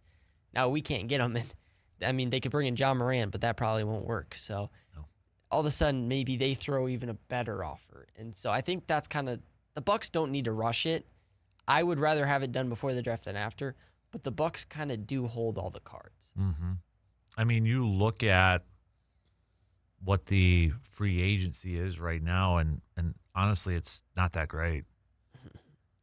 Austin Reeves is probably a top one, but it's a player option. He might even stay with the Lakers. Yep. So there's not a whole lot out there. So it's like from a pivot standpoint, there's not a big target out there. You'd have to trade for like a Kawhi or a job. But again, those guys are at the back end of their career. You don't know how much you're going to get from them, just like you don't know how much you're going to get from Kevin Durant because the Rockets don't really want him anymore. So. Well, and that's the thing is, on the flip side for a lot of these teams that want to trade for Giannis, do you look at what the Houston Rockets just did last year? Yeah. They traded for KD. They were second in the Western Conference standings the year before. They traded for a KD, and you can make the argument they took a step back for an aging player to come. KD's a great player. He's a great scorer, but that doesn't necessarily mean you're going to get better when you make these moves. So, I don't know. And KD can handle the ball a little bit and dish out assists. Giannis is a ball handler. He's a primary ball guy. He doesn't like to work off the ball, so he's going to need it. And that's why the Heat kind of do make sense a little bit because he's going to get the ball every trip down the court. With the Celtics, he and Jason Tatum are going to be fighting for stuff. Yeah. And Dame and Giannis didn't work at all. That's what would make me nervous if I'm a Celtics fan. That's why it's I mean, I get it to a point, but I also kind of question why the Celtics are maybe exploring this and trying to push this. But, I mean, you can make cases for either way. Is it an overreaction from what happened in the postseason from the Celtics, from what happened in that first round? Because I think everybody's surprised they lost. They looked like, oh, God, without Brown, they were getting it done. And it's like, or excuse me, without Tatum, they were getting it done. And then it's like, now you get Tatum back, watch out, they're going to win again. And yeah, it just, I think maybe that's a little bit of an overreaction from the Celtics part. I would agree. But all right, we got to take a quick break. Back with plenty more, though, coming up after these few words.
Don't forget tomorrow and Saturday and Sunday at Hy-Vee in Eau Claire. If you're looking for the ultimate Father's Day gift or planning the perfect backyard celebration, you can join Hy-Vee for their Father's Day steak cutting event. Their expert butchers will custom slice premium high-quality steaks exactly how dads like them. Whether he loves a massive thick-cut ribeye or a T-bone or a classic New York strip. So here's the times. Friday, tomorrow, June 19th, from 4 p.m. to 7 p.m. Saturday, June 20th, from 11 a.m. to 3 p.m.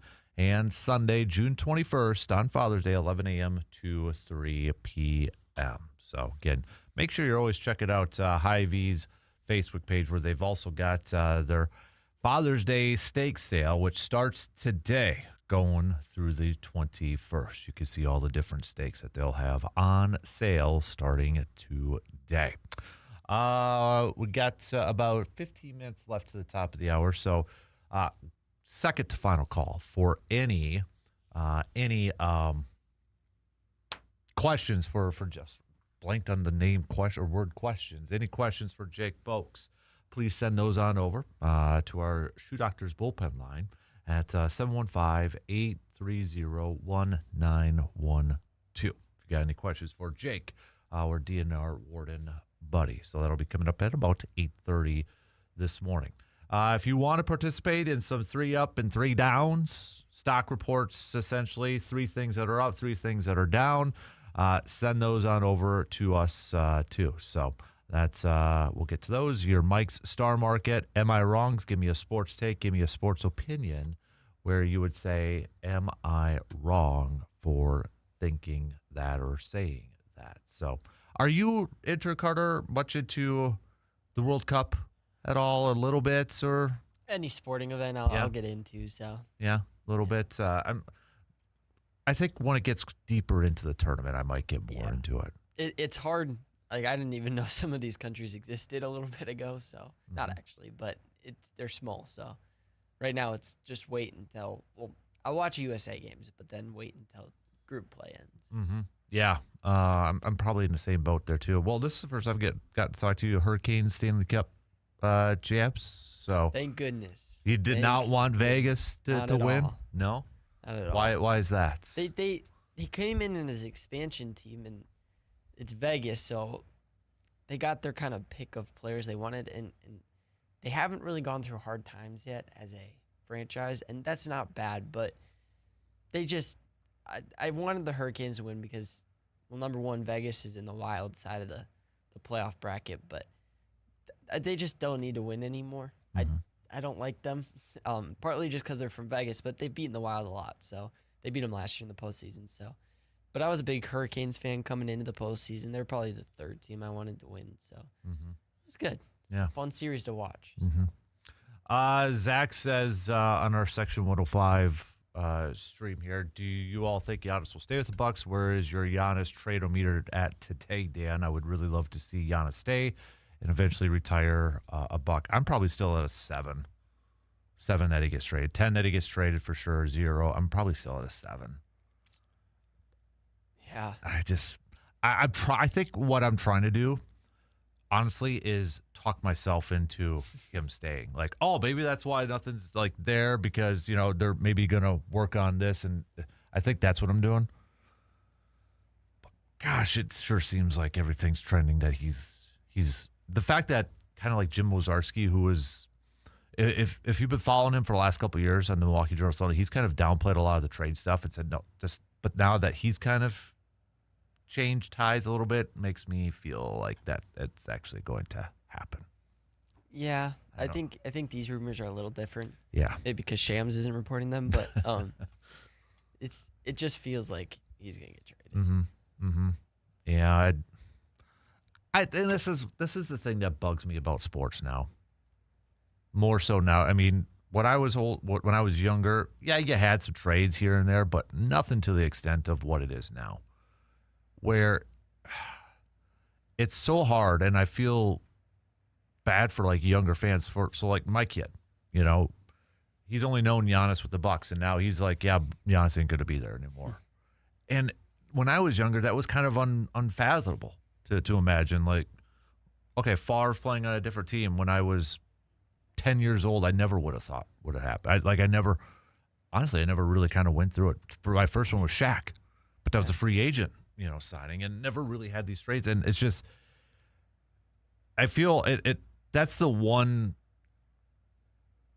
of the many things that I kind of have an issue with pro sports now. But one of the biggest ones, it's so hard to maybe get really excited about players on your team, because the question is always, well, how long are they be there? Bucks, Brewers especially, because Packers, you don't really have that. Yeah. I mean, because I think, the NFL has a very hard salary cap, and everything's kind of equal, right, in those terms. And free agency stuff, nobody wants to go to Green Bay. I think that gets overplayed now. Yeah. And people still want to throw it out there. Sure, for some, they probably don't want to go to Green Bay. But you know what ultimately decides it? Money. And everybody in the NFL has equal footing when it comes to money. If you really want to get into state taxes and stuff, yes, there's that. But you don't really have that feeling for Green Bay. Like, I don't have that feeling for Green Bay. It's like, if they suck this year, they're going to trade that guy and they're going to do that. No. The other part of it, though, too, is that the free agency in football, they could place a franchise tag on somebody and not allow them to go. Basketball and football, or basketball and baseball, how many times have we talked about with baseball? Bryce Strang's probably going to be gone, and that stinks. Yeah. In a couple of years. Contreras is probably going to be gone, and that stinks.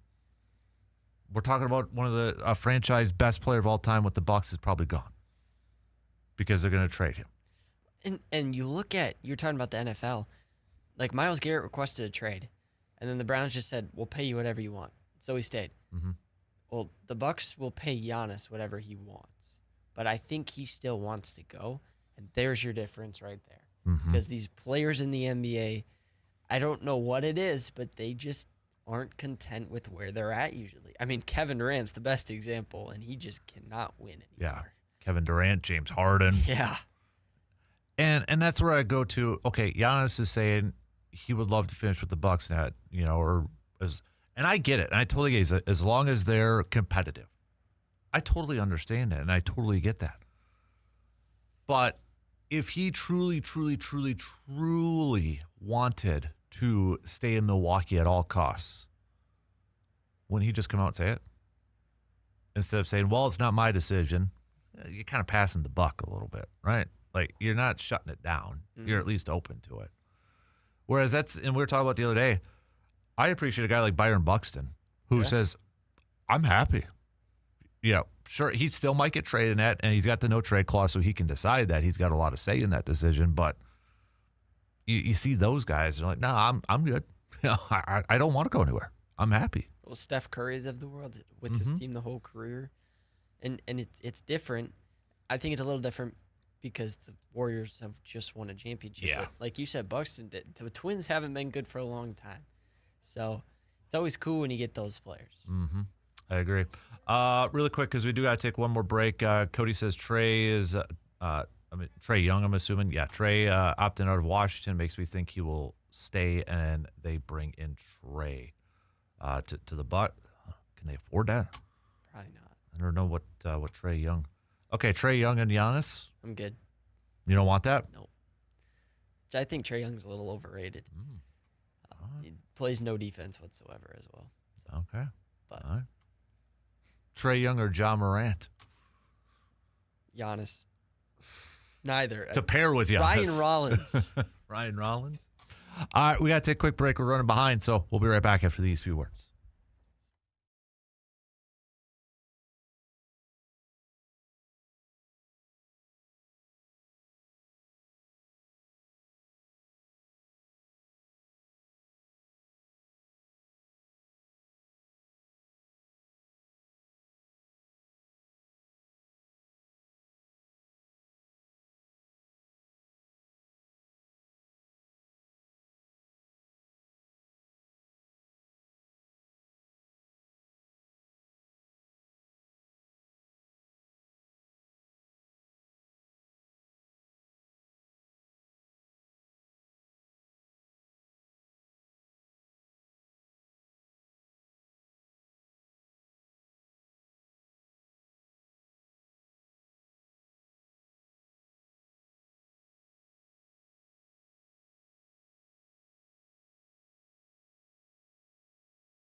Believe it or not, hunting season preparation starts right now, and there is no better place to gear up than Tilden Gun in Chippewa Falls. Whether you're looking to upgrade your deer rifle, pick up a new turkey shotgun, or add a dependable shotgun for trap, sporting clays, or target shooting, Tilden Gun has a wide selection of firearms from the brands that you know and trust.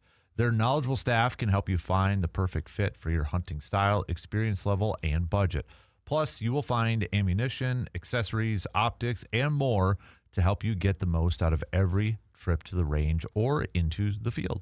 Don't wait until the season is right around the corner. Get prepared now and shoot with confidence later. Stop by Tilden Gun in Chippewa Falls and see why sportsmen and shooting enthusiasts throughout the Chippewa Valley trust Tilden Gun for all of their firearm needs. We'll get back to some more Brewers baseball talk coming up just past 8 o'clock as we get set for Game 3 of the series with the Cleveland Guardians. Brewers looking to sweep. By the way, we should note the NBA draft, as we keep talking that it's next week. It is on Tuesday of next week, so we are just a few days later. But I will say, I still think Giannis is getting traded, but I'm starting to maybe get off the I think it's going to be before the trade. Or before the NBA draft, which I hope that doesn't mean that it's no picks from this year's draft. I hope that, it's still players from this draft. And then I just, if this draft is as good and deep as they keep saying, you don't come away with players from it. Yeah. Well, imagine if you could get Miles Turner, a first-round pick for him too. Stack up on, if you trade Giannis, then you get 3 first-round draft picks this year in a loaded draft class. Yeah, I don't know what to believe with some of these. The Bucks are operating like they have 3 first-round picks or 2 first-round picks, and they now may wait till after the draft to trade, and I just think nobody knows. Yeah, everybody's just confused. Mm-hmm. And Giannis just posts random stuff on Instagram, so we can't even get, kind of a glimpse into that. So I don't know. Gives us something to talk about a little bit, I guess. So, somebody had texted in a little bit earlier. Go get Scooble. That is the Brewers version of Micah Parsons. All right. Maybe we'll hit that up. Yeah. Shot clock's going to cut me off, though. So, all right, we're at halftime. News updates. We'll be right back in just a couple minutes.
All right, here we go. The third quarter is kicking off right now. Thanks for hanging out with us and joining in on the conversation and all the fun that we're having. We're going to talk with Jake Boakes coming up in about 25 minutes. So we'll get him your questions for your hunting, fishing, outdoor-related questions. If you have any, please, this is your last call now. Text them on over so we can get those to Jake.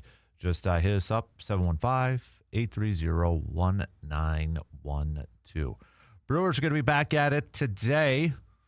1:10 first pitch. Coverage will begin about 35 minutes prior on your radio dials of 105.1 FM, 790 AM, as Shane Drone's going to get the start for the Brew Crew as the Brewers will look to sweep the Guardians before heading down south in a big 3-game series against the Atlanta Braves. Jackson Churio with another home run yesterday. Yelly also picking up a home run. Cooper Pratt picking up a couple of hits, including his first hit and his first RBI of his career. So got those out of the way, and we can build upon that. So somebody had said, if the Brewers go get Skubal, it'd be like the Packers getting Micah Parsons. Would you agree with that, intern Carter? I think there's one difference, and it's the Packers signed Micah Parsons, and the Brewers won't sign Skubal. So because the Brewers will be trading draft picks and valuable draft picks, prospects. I don't know why I said draft picks. Prospects. And prospects that are going to be likely good enough to make an MLB team. So, again, I don't want Made traded. I don't want Fisher traded.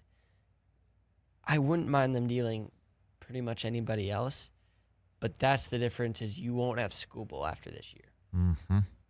Yeah, there's no way. No way. I go back and forth on this. Would I be mad if they acquired Skubal? No. But then I don't want to look back if they don't win the World Series or go to the World Series and say, well, that was a dumb move then. Yep. You know what I mean? Like, I know you can't. We can't do that. There seems to be more public pressure this year, and not just from Brewers fans, but you've got like Jeff Passons of the worlds and everybody saying, Brewers, do something you don't do and make this move. And I mean, that narrative is getting pushed. It's getting pushed on MLB Network and all. I don't, and they shouldn't, but I don't know if the Brewers would ever succumb to that outside pressure, and they shouldn't. No good franchise should ever listen to media members and media saying, do this, do that, It's ultimately going to come down to, does Mark Anasio get antsy? Will he get antsy? I don't think he will, to be honest with you. I think, now, if this was earlier Mark Anasio, younger Mark Anasio, I could see him saying, yeah, let's do it. I just feel like there's been a change in his approach where I don't know if it's just he trusts the front office a little bit more or what, but unless does he truly feel like, okay, you know what? Let's kind of, I don't want to say blow it up because you're not blowing it up, but you know, you're going to be giving away a lot for a rental player. But also, do you feel confident in your depth that, okay, even though it's a rental player and we're giving up a lot of players, that you still feel really good about your depth, that can replace that? I mean, that's the other part of this too. And there are a couple factors to just take in. I mean, Skubal had surgery on his elbow this year. Mm-hmm. It wasn't Tommy John or anything like that, but it could be concerning. So you don't want to give up everybody, the whole farm system, for a guy that could get injured. The other thing in this is the Dodgers have the number 2 prospect system in baseball. If the Dodgers get Tariq Skubal, you will not beat them in a playoff series. And I think that's another thing to consider, because by trading for Skubal, you're taking it out of the Dodgers' hands. I don't think that's a reason to trade for him. Mm-hmm. But again, if the Dodgers get Skubal, you are not beating them in a series. So bear with me when I try to maybe make sense of, or try to make my case here. Could the Brewers actually replicate, copycat something that the Dodgers do. Because everybody, you look at Dodgers make moves all the time. Mm-hmm. Whether it's free agent signings, that's something Brewers can't do. Yeah. But the Dodgers also make a lot of trades. But the Dodgers have a very good farm system. They're always up at the top. Isn't that something maybe the Brewers could replicate? Are they at that point now with their farm system, with their depth? Because what were we saying in the first hour? Look at their Double-A roster, for crying out loud. Is that something where the Brewers, because I don't know if Scoobo would re-sign with the Dodgers, but essentially the Dodgers would be renting him until the offseason, an offseason that could be completely different considering the labor negotiations. But couldn't the Brewers take a page out of the Dodgers playbook and, hey, we've got a lot of depth now. We've saved up where we can, all right, we're going to go to the casino and gamble a little bit here and see if it pays off. Yeah, absolutely. And the Dodgers, like you said, they've traded a ton of prospects, and they still have the second best farm system in baseball. So the one difference is the Brewers won't be trading for guys that have a lot of money on their contracts. Right. And like you said, they won't sign guys, but they can. A trade for Tariq Skubal isn't out of the picture because of how much depth they have in the prospect pool, and they're really good at drafting. They're really good at developing. So they'll begin to recuperate immediately if they did. Let me throw another name out there instead of Skubal. What about Joe Ryan from the Twins? He's got, this year his $6.1 million salary would be prorated. That's very manageable. He's got a mutual option, and it's just even for $13 million next year. Even but for a rental, probably be a little cheaper. I would love that move. I think Joe Ryan's a very underrated pitcher. I think he's done a lot of things for the Twins, kept them in a lot of games, and like you said, much cheaper. Mm-hmm. So maybe you trade 2 prospects or something like that, and he's cheap, so you can keep him on the roster this year. So I would love that. I think that would be a sneaky good one. Yeah, to be honest with you. And yeah, it wouldn't cost as much in terms of trade package to get Joe Ryan. Mm-hmm. You pair him up with a Miz and Kyle Harrison, and when Woodruff comes back, and Logan Henderson, that's still a very good group. When you add a veteran like Joe Ryan in there, I wouldn't be opposed to that one. Yeah, by any stretch. So what? So I was thinking about this the other day. Do you trust the back end of our bullpen? Like, would you consider adding Aroldis Chapman or a back end player? Uribe and McGill are really good, but they make me nervous. Yeah, they make me nervous. Now, could we say that for a lot of closers? Probably. Besides maybe Mason Miller. Yeah, but that's true. We also went through, maybe part of it is because we went through the Devin Williams, and like Devin Williams made me nervous too. But what's Chapman's, is he, okay, so this year he's 0-1 with a .44 ERA. He's thrown 20 2/3 innings. It almost feels like he's a Dodger because the Dodgers lost Edwin Diaz for a little bit, but I just feel like you could use an arm in the back end of that bullpen. And that's where I honestly feel like if the Brewers were going to make a move, it was going to be another bullpen, maybe a late inning guy, where you can have some flexibility 7, 8, 9, because it seems like they kind of go back and forth between Uribe and McGill to close games. But if you can get another guy and then have options of like 3 closers for 7, 8, 9. Like they did the 1 year with Hader, and was it Knable and Jeremy Jeffress and that. So that one, I know he's up there in age, but he's still getting it done. Mm-hmm. And his thing is his contract's $13 million this year, but to be prorated about half the year. And then there's a conditional mutual option, and the mutual is only $300,000 buyout. Now the option guarantees, though, with 40 innings pitched in 2026. And I think he's at 20 right now. Yep. So, but still, it'd be only $13 million the following year, and they're paying Brandon Woodruff over 20. So, you got that. So,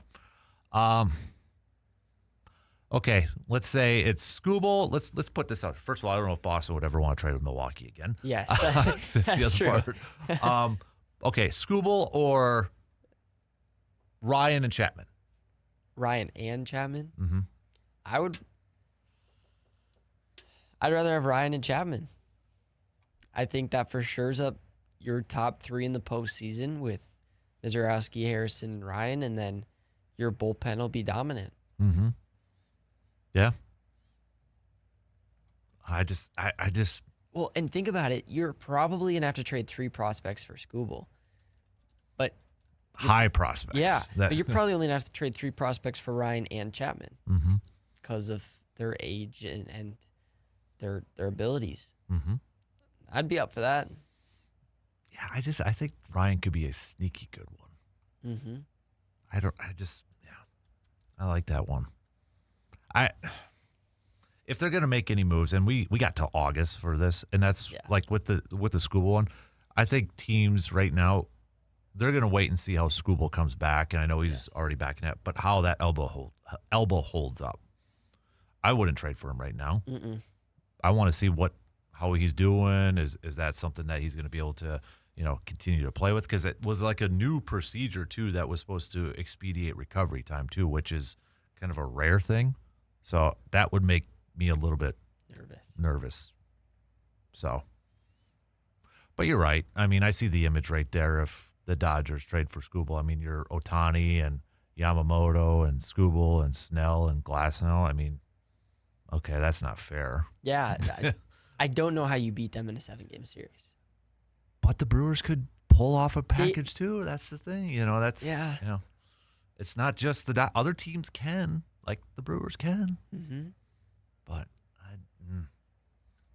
I still don't think they're going to do it. I don't. I would be shocked because it's not a Brewers move. Not since CC Sabathia in 08. But that was different, I feel like. Because 08, again, that was for me our first playoff experience. It just felt like we just got to get over the hump, just get to the postseason. Where this is like, we've been in the postseason. I don't want to sound like an entitled fan. We just want one more step. But is that the hump? Get to the World Series. We've never been there. Is it kind of like maybe this trade does get us there? I don't know because the Dodgers are so stacked. It's insane. But, I mean, maybe the Brewers, if the Brewers were to pull off this trade, I think they would be thinking that. Like, it's time. It's time to try to go to a World Series. Because, like you said, we've been in the playoffs a lot. So, yeah. It's tough.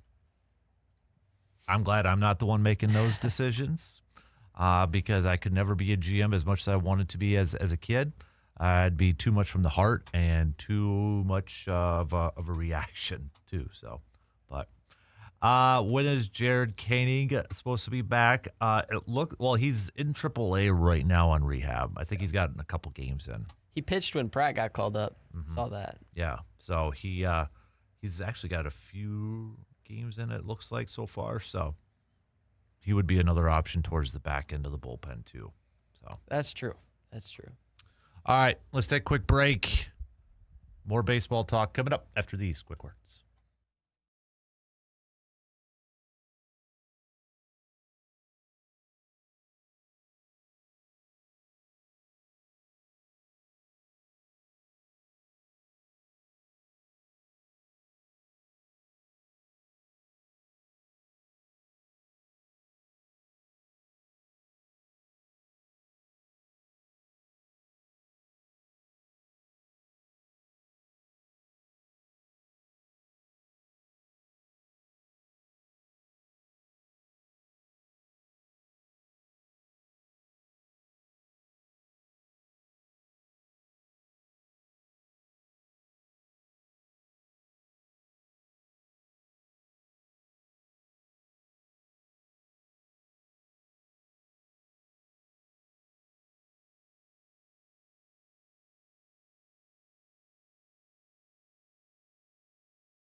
Looking for the perfect summer hangout? Well, then you need to make your way on over to the VFW Post 305 in Eau Claire. Enjoy beautiful views overlooking the river, great food, cold beverages, and some of the best live local music that you will find anywhere in the Chippewa Valley.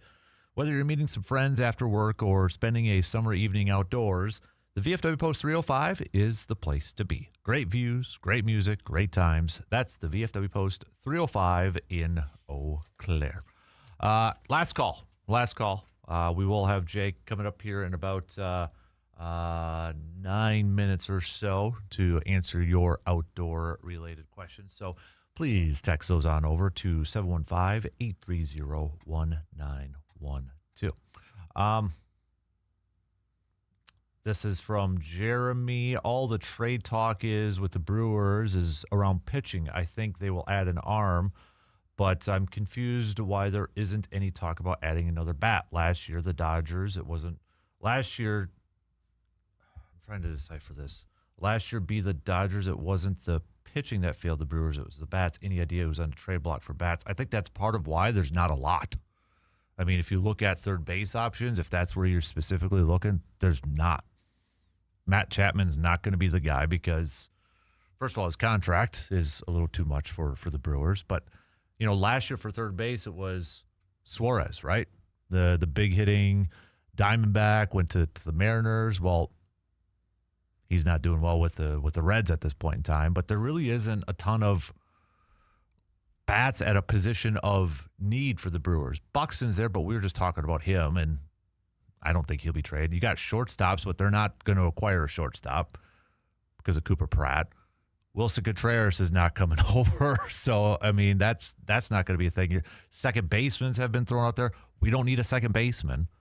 So I think a lot of it is just the potential bats that are out there. That's not a need for the Brewers. So I think that's where it kind of comes down to. And maybe that addition is Jet Williams coming up and playing third. Right now he's got 9 home runs down in AAA, and honestly, those are more home runs than some of the guys that are available on the trade deadline. Because I was looking at ESPN's 100 like you got up here yesterday, and who trips your trigger as a bat from a third base standpoint? Nobody. Right? I mean, that's what it kind of boils down to. So. And like you said, I think Jet Williams could do the trick. Again, the Brewers, they could use more power, but if Jackson Chourio hits 25 home runs, if Christian Yelich hits 20, if Bryce Terang can get to 20, I mean, they've shown... Jake Bauers might even get to 20. Jake Bauers is at 13 right now. I mean, they've shown they can hit home runs this year, and I think that's where it's different from last year, because last year, the whole season, except for August, they showed they couldn't hit home runs. Mm-hmm. And going into the postseason, you knew they couldn't hit home runs. And now, I don't know what Vegas did to this team, but all of a sudden they can hit home runs. Third most home runs in the month of June right now. It's like I got the opportunity to go to the game on Sunday, and we faced Sanchez, and I remember walking to the game going, like, the Brewers could lose this game 1-0 because Sanchez is on the mound. And Blake Perkins hit a home run. I mean, this team just finds ways to win, and recently it's been power. And so that's the difference. Last year they didn't hit any home runs. This year they've got some power, and they've got potential to have power. Mm-hmm. Yeah,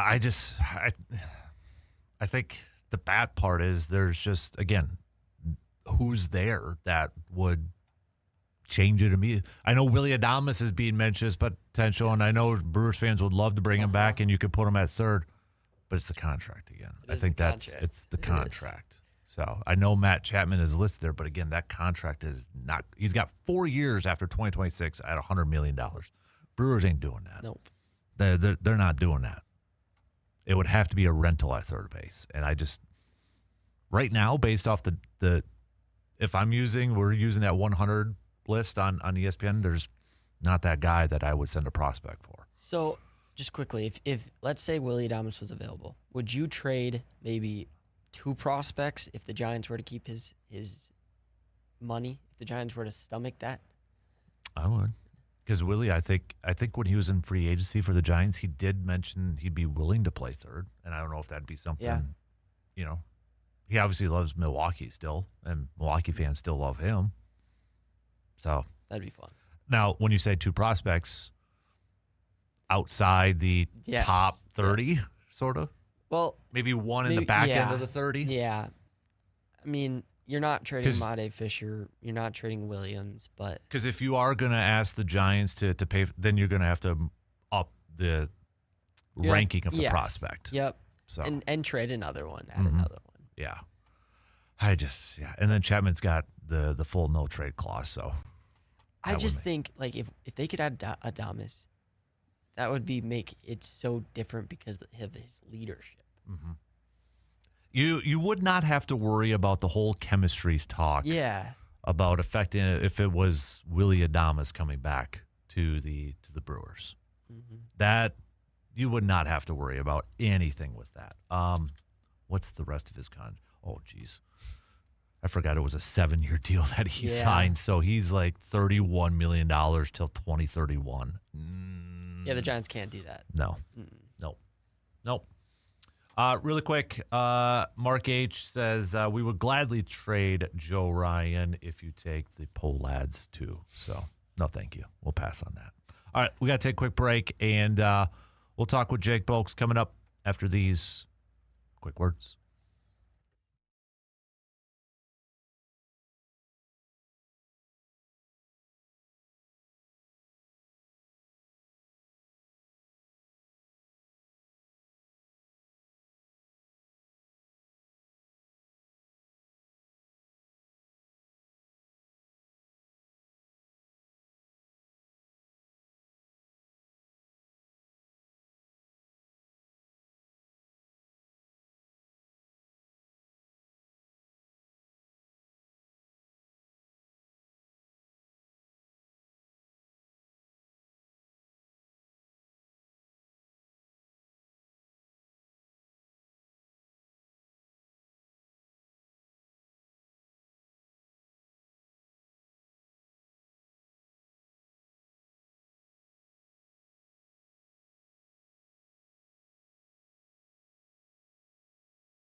Summer road trips, they create great memories, but sometimes, accidents do happen. If a fender bender puts a dent in your plans, just trust Superior Auto Body in Eau Claire to get your vehicle looking like new again.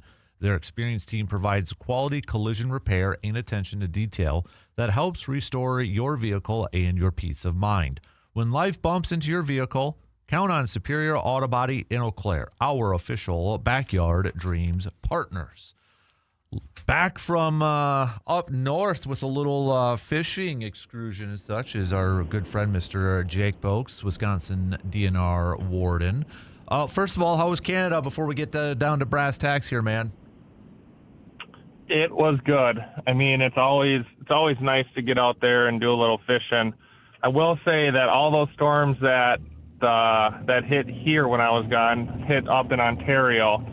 And so sleeping in a one-man tent through what felt like a tornado was an experience, but caught plenty of fish. It did rain a lot, but fish got a new PR on my northern length, so that was fun. Actually caught the same fish twice. So lots of experiences, lots of good camaraderie. So it was a good time. Appreciate you asking. Yeah, absolutely. Well, welcome back, man. And you're back to the grind of things and such. And, oh, yeah. And I know this weekend on Saturday, is it the northern smallmouth bass season opens up? Yeah, so it's like one of the last, I guess, fishing seasons that opens this summer or spring, this year. It's the smallmouth bass harvest season. So, a few years ago we obviously went to that year-round catch and release season, and that's synonymous up there too. So people that have been fishing since the opener or all year, they've been catching smallmouth. That's been legal to do it. You can target them, catch and release. Now this Saturday is the first time if you want to actually keep those smallmouth, fry them up, pan them up, bake them up, whatever, you can actually keep them. So that northern zone, in case you're curious, it's north of 64 and 27, and then there's some other highway way up there that I'm not familiar with, but it's way up there, so, most of us around here don't have to worry about it too much, but 5 fish at a 14-inch limit, and you can start keeping them if you want to. All right, so you got that. And like you said, is that kind of like the last season opener for fishing season? Yeah, I mean, there's like for the most part it is. In the fall, we have the harvest season for the sturgeon still in September. They now have a new catch and release season around here that starts at the beginning of June, goes basically, till next year, or goes into next year. So that's something new, is that catch and release sturgeon season. So now it's illegal for people to catch and release them, down at Phoenix Park and stuff when it wasn't in the past. The smallmouth opens, and then basically it's the last one. Just the harvest season in the fall is kind of the last season like that. Gotcha. Hey, Jake, I know once in a while we kind of talk about reports, sightings, whether it's wolves. One of these days I want to get your thoughts on Bigfoot from some of the reports that you got out there and that. But okay, so there was a rumor. My wife said it was on Facebook, or somebody had told her or whatever, but there was a cougar, mountain lion, spotted around Eau Claire, like in the city of Eau Claire, like off of Vine Street somewhere over there. I don't know if you heard about that, or if, stuff like, do you guys monitor like stuff on Facebook or whatever? But I guess have you heard something like that? And if people think they have seen something like that, should they reach out to you? So I haven't personally heard of it. Maybe someone, called the DNR when I was gone last week, but I haven't seen anything come through. And if so, maybe they did it the proper way, which would be calling the wildlife staff or using that form. I know we've talked about in the past where definitely if you see a cougar anywhere, it's it's not uncommon to see them, but they still are uncommon in the state. They're not here, they're not breeding, stuff like that. I know I've seen that that information about those 2 I guess cubs or kits up in northern Minnesota, but that's not here in Wisconsin, definitely not Eau Claire. So If someone did see them, maybe they turned it in and used that form. If not, if you do see a cougar, whether you're in northern Wisconsin, southern Wisconsin, whatever, we have that unusual. Oh man, now I'm forgetting the name of it. The unusual species form, or the wildlife observation form. I can't remember the name right off the top of my head. It's really easy to search on our website and find unusual occurrence species, whatever, something like that. Use that form. Whether you see, if you want to report a big old bear in downtown Eau Claire or downtown Chippewa, if you want to report a cougar or an albino something, if you want to report Bigfoot or the Loch Ness Monster, whatever, you can use that form. That form goes directly to our wildlife staff, and then they'll reach out to you and try to help you corroborate what you saw to make it like an official sighting. And I remember one time we were talking about it, I was looking at it. It's pretty interesting, actually, if you're just curious on what people have reported in the past. They have a good history, 2025, 24, 23, 22, about what people have turned in, what photos they turned in, what was corroborated by DNR staff and what was unable to be corroborated, that kind of stuff. So check that website out if you're bored or if you want to see something, or definitely if you see it, definitely report it. Is it pretty common, like on average weekly, that you get, it doesn't have to be like a Bigfoot or anything like that, but where you have to follow up on any of those sightings? Not as wardens. Okay. For wardens, unless it's like a human health or safety aspect, or there's some sort of violation, like if someone said, I'm going to hunt and kill that cougar, they're still a protected species, so we would get involved because someone's talking about hunting or killing a cougar, which there's no open season for. But generally, if it's just like an observation, wardens won't get involved in something like that. Wildlife staff get plenty. I'm sure they get plenty more calls than us. I think we've talked about it a lot, so I bet you there's people that have reported it through that process, so I probably have a few less calls as well.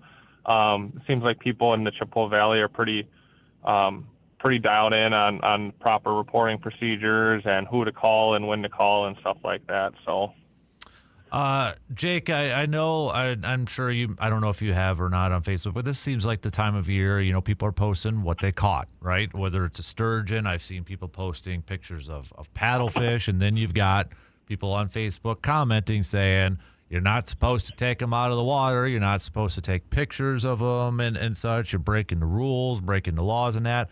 Maybe it's just a good reminder, Jake, if you could kind of go through it again with everybody. If you do catch a big sturgeon or paddlefish out of the Chippewa River, I mean, are you supposed to just cut the line and not take it out of the water? What's that process?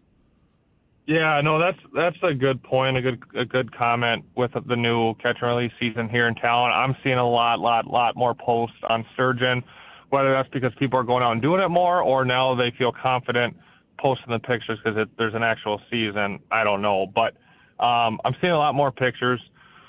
So the rule is that once you take something out of the water, once you take it out of the water more than to release it, get the hook out, or to take a quick picture, by the shoreline or on the side of your boat, once you move it away from that or put it near a live well or move it from the shoreline, it's in your possession. So you don't want to screw around with these animals too much. It is totally legal and encouraged that if you catch a sturgeon or a paddlefish, that you do grab it, handle it, get the hook out of its mouth or its tail or wherever, and release it right away. We obviously we use our discretion in our job as law enforcement officers to let someone take a picture. That's a human element. Technically, the law says is that you shall immediately release it if it's a fish you can't keep. Obviously, we're going to let you use our discretion and let you take a picture. But that means like taking a picture next to the shoreline where you caught it after you unhooked it or right before you unhooked it and put it right back in the water. Don't walk 15 yards away from the river bank. Don't walk up Phoenix Park to where all the grass is and pose with a picture with a sturgeon. Usually those fish take a few minutes, if not many minutes, to come in, to actually bring it all the way in. So in that time, have your buddy or get your phone ready to take a picture, so you're not unneedingly leaving it out of the water or damaging it or injuring it. And if you can't pick it up or if you can't hold it because it's slippery or it's strong or it's heavy, whatever, then don't try to. Unfortunately, I see a ton of videos or pictures or watch people in person grab a sturgeon and then it's strong and it wiggles and they drop it right on its head on a rock on the river. And that's not very, it's just not humane to the fish, Mm-hmm. So the short answer is you don't have to just cut your line if you see it on there. Bring it to shore, remove the hook, and release it. If you're ready and able to take a quick picture, you're allowed to do that, but then immediately get it back in the water. And if you're going to post it on social media, I strongly encourage everyone to take a video of them releasing it and post it with the pictures, because we get a ton of online complaints that state like, oh, Jimmy Bob here kept a sturgeon, or Donnie over there took a paddlefish out of the river. And a lot of times it's just them holding it on the shoreline or them holding it away from the shoreline. So if you leave a video with it showing that you release it, or even post in there that caught this, released it on the Chippewa River, it will not only help us, but it should keep people from calling it in. Why do you think there's so many people too? Because I scroll through some of the comments on there that they still don't believe like there's paddlefish in the Chippewa River. Like I was seeing one comment where a guy's like, I've been there 50 years and there's no paddlefish. But they are, right? I mean, they are. They're definitely there. Yeah, nope, they're definitely there. The reason you're not seeing them is because they don't just, bite hooks. The only way to catch them is to snag them, and snagging is illegal in Wisconsin. There's some states out west. I even think maybe Iowa has a little season for snagging paddlefish, but not here. So you can't snag them. The people that usually end up catching one are, obviously do it unintentionally. They're trying to jig up some walleye off the bottom or something like that. And they bring one up. They do jump, just like the sturgeon jump, but they're very uncommon. Mm-hmm. That's why people don't believe it. And rightly so. Like, I know there's native, lampreys in the rivers here, but I've never seen one when I was fishing, but I know they're there because Mm-hmm. people call me, show me pictures of them. And, I talk to the fisheries biologist, but, so it's important to understand, like, all these animals have a place in the ecosystem, and just because, you don't see them doesn't mean they're not there or that they're not supposed to be there. Right. Jake, I know you got to get going here, so we appreciate the time this morning, buddy. And welcome back, and we'll catch up with you again next week, okay? Yeah, no, very much appreciate it. It's always fun being back, fun working, and it looks like we should have some good weekends coming up here for outdoor stuff. I'll be out and about patrolling with some of my guys, so it should be fun. So be safe to everyone. You got it. You too, Jake. There you go. Jake Boakes, Conservation Warden for the state of Wisconsin. Let's take a quick break, and we'll start to wrap up the third hour, not the first hour. We're not going back to the future. We'll be back to wrap up the third quarter coming up after these quick words.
Summer is here, and that means it is also the perfect time to give your home a fresh new look with Carpet City Flooring Center in Eau Claire. Whether you are updating a family room or finishing a basement, how about refreshing a bedroom or finally tackling that remodeling project you've been putting off, Carpet City Flooring Center has the flooring options you are looking for.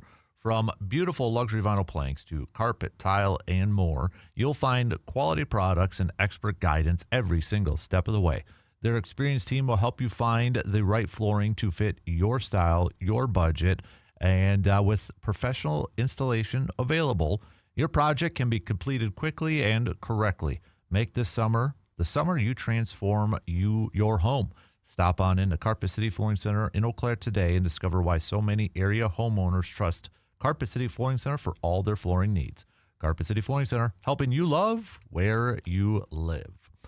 All right, we got about 9 minutes left to the top of the hour.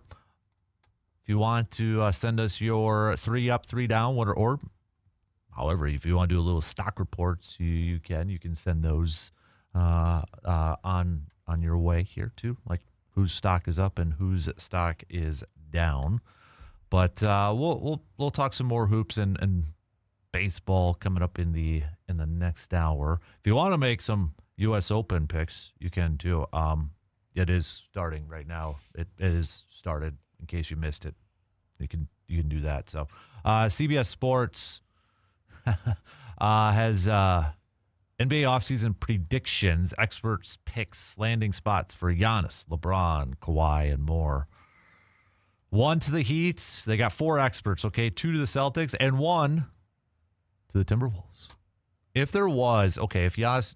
Regardless of, let's say you're just a Giannis fan, and it doesn't matter what you get in return for him. Is there a team that you wouldn't mind him going to? Timberwolves. I'm fine with that. Anthony Edwards would be fun to watch him play with. Would that? I honestly, I'd like that too. It's different now. If the Timberwolves were maybe in the Eastern Conference, maybe not. I don't like the fact that it would be Eastern Conference opponents, but at the same time, it would be clearly evident that you're rebuilding and that. But that would be fun to see him and Anthony Edwards together. I just don't know what they would get in return that would make that happen. Anybody picking, I guess, Warriors, but yeah, LeBron, Lakers, Jaylen Brown, still have. Okay, so nobody thinks that. Okay, I'm just going through this list. Is Kawhi the fallback option for the Heat if they don't get Giannis? Maybe, probably. Yeah, I wonder. You know, what we're not talking about though too is like Jimmy Butler's. Where's Jimmy Butler these days? Like, oh, he's with Golden State. That's right. Yeah, I was like, torn Achilles. Yeah, that's right. I'm like, Jimmy. Nope. Yep, he's at Golden State. So, I'm just ready to get to this thing and let's get to the draft and get to the offseason and get this show on the road. But I don't know. I read a little bit earlier too with Giannis that there was a rumor that apparently Portland was willing to trade for Giannis and not have the guarantee of a contract extension. So kind of pulling what the Raptors did with Kawhi. But now that's kind of backed off and now Portland kind of wants that guarantee. But that would have been like if Portland would have been able to put together a package with a lot of picks and not have to get. I almost would have jumped on that if I was the Bucks, because then you're kind of limited if you're only going to trade him to a team that wants to extend him. Yeah, because I don't think there's many teams that are willing to. Like, who would be that team without giving away so many assets that if they were to bring in Giannis for just 1 year, they have a really good shot to win that championship? Cavs, maybe. Mm-hmm. Like, what did Toronto give up for Kawhi? I have to look that up. Because they still have... they traded DeMar DeRozan, I think. Because they still had Kyle Lowry. Fred Van Vliet went off from 3 that year. He was just insane. Yeah. DeMar DeRozan, Jacob Peddle, and a protected 20. That's chunk change now. Yeah. Right? I mean, that's kind of chunk change. Oh, and Danny Green went to Toronto too? Yeah. long gone are those type of trades. But, So, I just don't see there's another team that, if they add Giannis and still have their main core, that they could be instant favorites for championships. Yeah, I don't know. Especially because, again, they'd have to trade so much just to get him. Because the Raptors still had pieces around Kawhi Leonard for that to work that year. Yeah. Bucks let him off the hook, but that's the other part in that thing too. So I don't know. I'm ready to get this thing done with, and let's get this thing over with, and we can either mourn or be excited or just move on in the whole process. So, will you cheer for Giannis though, depending on like when he gets traded, or does it depend on the team? If he goes to the Celtics, I can't cheer for the Celtics. Mm-hmm. I'll cheer for him, but there's no hard feelings. Like, he brought a championship to Milwaukee. That's awesome. So he'll be loved, but he's got to be careful what he does at the end here. So if it's Celtics and he'll play in Milwaukee again as a visitor, I know we're getting way ahead of ourselves. Does he get a nice reception from the fans? I think so. Yeah. Because I think we're still at odds. Like, who wants this? Like, is it Giannis that wants it more? Is it the Bucks ownership that wants it more? I think that's still up in the air. Yeah, I think. Because if it was clearly evident out there, or like Giannis said, no, I want out, I want this, I want that, then it may be a little bit different. But I think it's kind of in the middle, where the Bucks are like, Giannis is okay with leaving. We haven't been good in 3 years. It's probably time to move on. Like, they would love to have him back, but at some point you have to choose what's best for your organization. Yeah.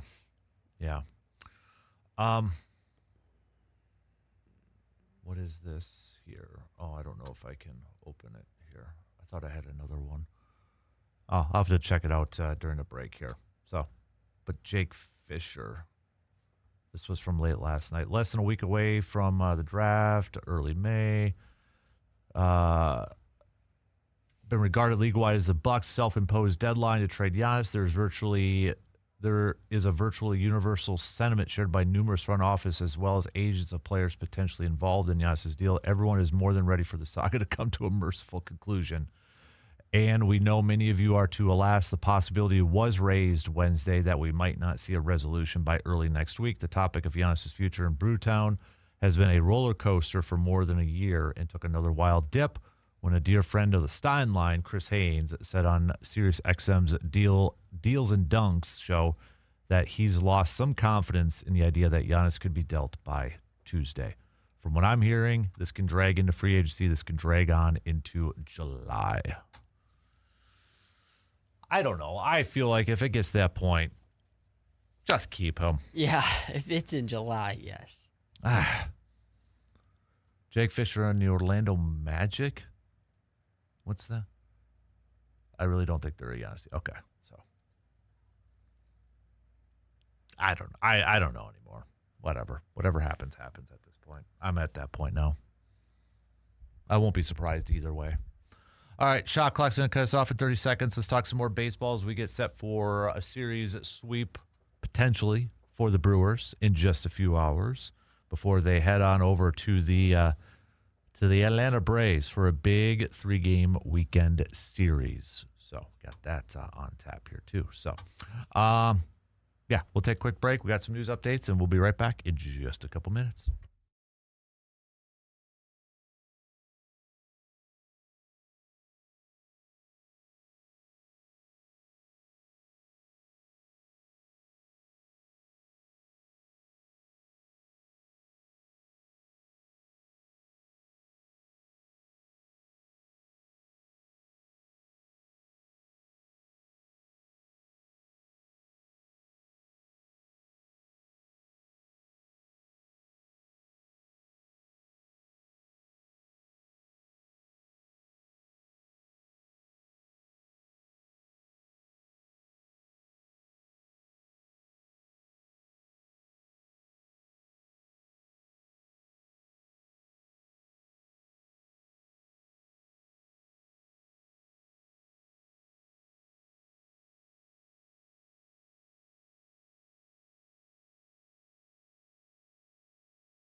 Final quarter on this Thursday morning of June 18th. Thanks for hanging out with us and making us a part of your start for the first 3 hours. Hopefully we can keep you around for the final hour here. We're getting set for Brewers versus Guardians, 1:10 first pitch. Coverage will begin at about 12:35 today, so a little over 3 hours. You can tune into that game on your radio dials of 105.1 FM and 790 AM. So, Knicks, as you mentioned, the Knicks parade is going. Hey, it's 2026 and we're still doing parades, so we're doing something right, I guess. A little old school there, but we're still doing parades, championship parades and that. Would you ever go to a parade, championship parade, mess with that ordeal? I went to Return to Titletown, and it wasn't a parade. It was inside Lambeau Field, but that was a mess, I will say. It was a complete mess. That was probably one of the worst, if not the worst, times I've tried to get out of Lambeau Field. Really? Of all the games I've gone to, that one was the worst. I don't know. I'm not a parade person. I don't know if I could stand and watch a parade. I don't know. Well, especially because you're not like getting to meet them; they're just driving by. Mm-hmm. Yeah, I don't know. Are you a parade guy? I don't know if I'm a parade guy. Not really. I don't know. I've been in a parade. 4th grade Halloween costume. Our class had to ride the Halloween parade float, so that was about it. That's the only time I've been in a parade, I think. But yeah, I wanted to do our own Bucks parade when they won the championship, but didn't come to fruition. Tried to get our friend Philly fan Dave to help out, but he wasn't. I think it kind of just fell through the cracks. So, hey, if the Brewers, how about this? If the Brewers win the World Series, we will do a parade, our own 715 parade. There you go. We'll rep the area for the Brewers. We'll make it all a long one. We'll just have to get a bunch of vehicles involved and might have to talk to the proper authority so we don't get in trouble with blaring horns and stuff like that. But yeah, that we'll do that. There you go. We'll do that. We'll do our own parade or a lot of people might just go down to Milwaukee for that parade. Yeah, but ours would be cooler. It would be. Yeah. It'd be for the parade for us who can't go down to Milwaukee or don't want to go all the way down to Milwaukee for a parade, right? Yes. Yeah, this popped up too. I think this was the other day too, but the Bucks are reportedly looking to move Kyle Kuzma at a potential Giannis trade per Jake Fisher. If Milwaukee starts over, Kuzma could be one of the next dominoes to fall. I would hope so. Yeah. I would hope so. I don't know how that's possible. They'll figure it out. What's with the Bucks continuing to navigate? Yeah.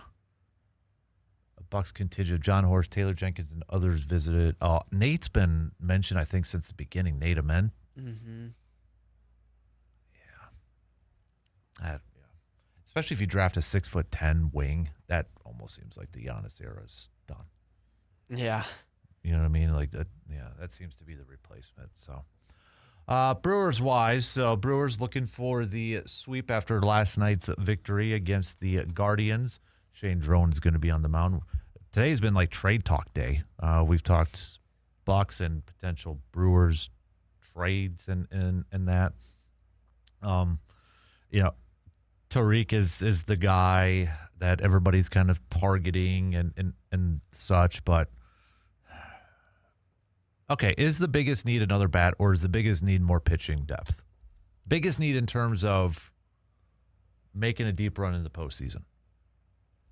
In my opinion, it's pitching. I think that your offense will always be there. I know they struggled last year in the postseason with offense, but their pitching wasn't stellar in the postseason. And right now, you only really have 2 legitimate starters with all your injuries. So I think if they were able to acquire a veteran starter who could be that 3 and start in a playoff game and make an impact, I think that's more important than a bat. So if we look at the 4 games that they got swept by the Dodgers, game 1 was a 2-1 game. Dodgers won. Game 2, 5-1.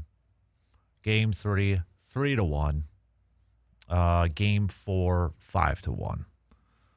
Let's kind of go through it. So game 1, your starting pitcher for the Brewers in that one was, they did the whole Aaron Ashby, then Quinn Priester. So that was game 1. And Brewers didn't score. Brewers only got 2 hits, and it was 0-0 heading into the 6th until the Dodgers put up 1, and then the Brewers put up 1 in the bottom of the 9th. So that was game 1. Chad Patrick also came in and pitched out of the pen too. Game 2, if we're just kind of using this series as the barometer, because I think that's where everybody's kind of using this series as the barometer, right? So game 2, Dodgers jumped out to a 1-0 lead. Brewers jumped out to a 1-0 lead. Freddie Peralta was the starting pitcher. Dodgers came back, put up 2. Took the lead and never looked back. They added insurance runs in the 6th, 7th, and 8th. Dodgers had 11 total hits in that one. Brewers just 3 hits. Everybody said, I'm going to play devil's advocate on this before I finish this. So everybody says pitching wasn't the problem for the Brewers in that series. It was the hitting. But was the reason that the hitting was the problem for the Brewers was because of the Dodgers pitching? Mm-hmm. Because, I mean, again, going back to game 1, who did the Dodgers throw out there? Blake Snell. Not a bad pitcher. Remember, a lot of those guys, too, were hurt for the most part, and they came in the playoffs fresh for the Dodgers. It was like they got a bunch of newbies. Game 2 for the Dodgers. Who was their starting pitcher? Yamamoto. I believe he went on 9 too, right? I believe he did too. He did. Yeah. Game 3. Who was the starting pitcher for the Dodgers? It was Tyler Glasnow. And then game 4 for the Dodgers, Shohei. So was it a Brewers offensive problem, or was it a Dodgers had really good starters problem too? Sure, it was probably a little bit of both, but everybody points to, and I'm just playing devil's advocate here, but everybody points to the offense being the Brewers' problem. But shouldn't you give the Dodgers some credit too, because they had some really good pitchers? And I'm sorry, but you look at the Brewers starters. So first game we said it was Ashby, then it was Quinn Priester. Quinn Priester ain't pitching in the playoffs this year. No offense to Quinn Priester, he had a good year last year, but he's not pitching this year. Freddie Peralta is not pitching for the Brewers in the postseason this year. 5-inning Freddie. That's not happening. And 4 2/3 inning Freddie in the playoffs. Yep. Again, Aaron Ashby started game 3, and then Mizorowski came in after that. And then game 4, Jose Quintana. I feel the Brewers pitching is already better. Yeah. With Miz, Harrison, assuming Brandon Woodruff's going to be a part of that. And then, Logan Henderson, mixture of, or maybe somebody else that they don't have right now. So was that postseason? Yeah, the offense didn't do a whole lot for the Brewers, but was that because of the talent on the offense or lack thereof, or the Dodgers pitching? Both. I think it is both, but I think a little bit of both. But I guess, are we making too much of a deal about what the offense did? Yeah. You know what I'm trying to say? Mm-hmm. And just looking at their roster, I think this year's different because right now, obviously it's June, but most of the players, right, like Andrew Vaughn played really well last year, but he's hitting better this year. Not for power, but he's hitting better. Jackson Churrio's hitting for power this year. Terang's just keeps getting better. Contreras is healthier and better this year. You've got an incredibly hot Jake Bauers. A new shortstop. Hopefully Pratt plays well. I mean, the roster this year looks better than last year, and the pitching looks better than last year as well.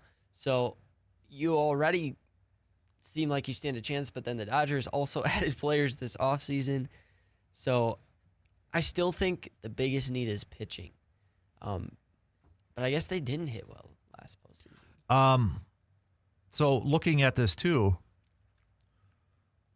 if we're looking at the roster, Garrett Mitchell is also a part of this too, because Garrett Mitchell was not playing last year. And remember, it was kind of a combination of Sal was in center or right field, but Sal was a fixture, but it was Blake Perkins or Isaac Collins.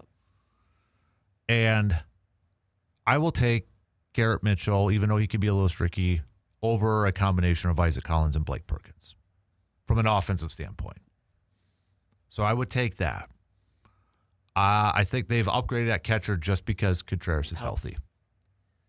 I think that was clearly evident last year. That finger injury was a big factor. Mm-hmm. You mentioned Vaughn. Yeah, he's not hitting as much for power, but his average is up, and you kind of have a nice tandem, I think, with him and Bowers, if Bowers can continue this.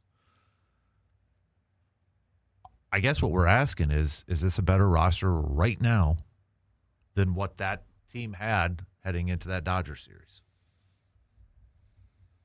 Yeah, I mean, again, is Cooper Pratt better than Joey Ortiz already? Hopefully.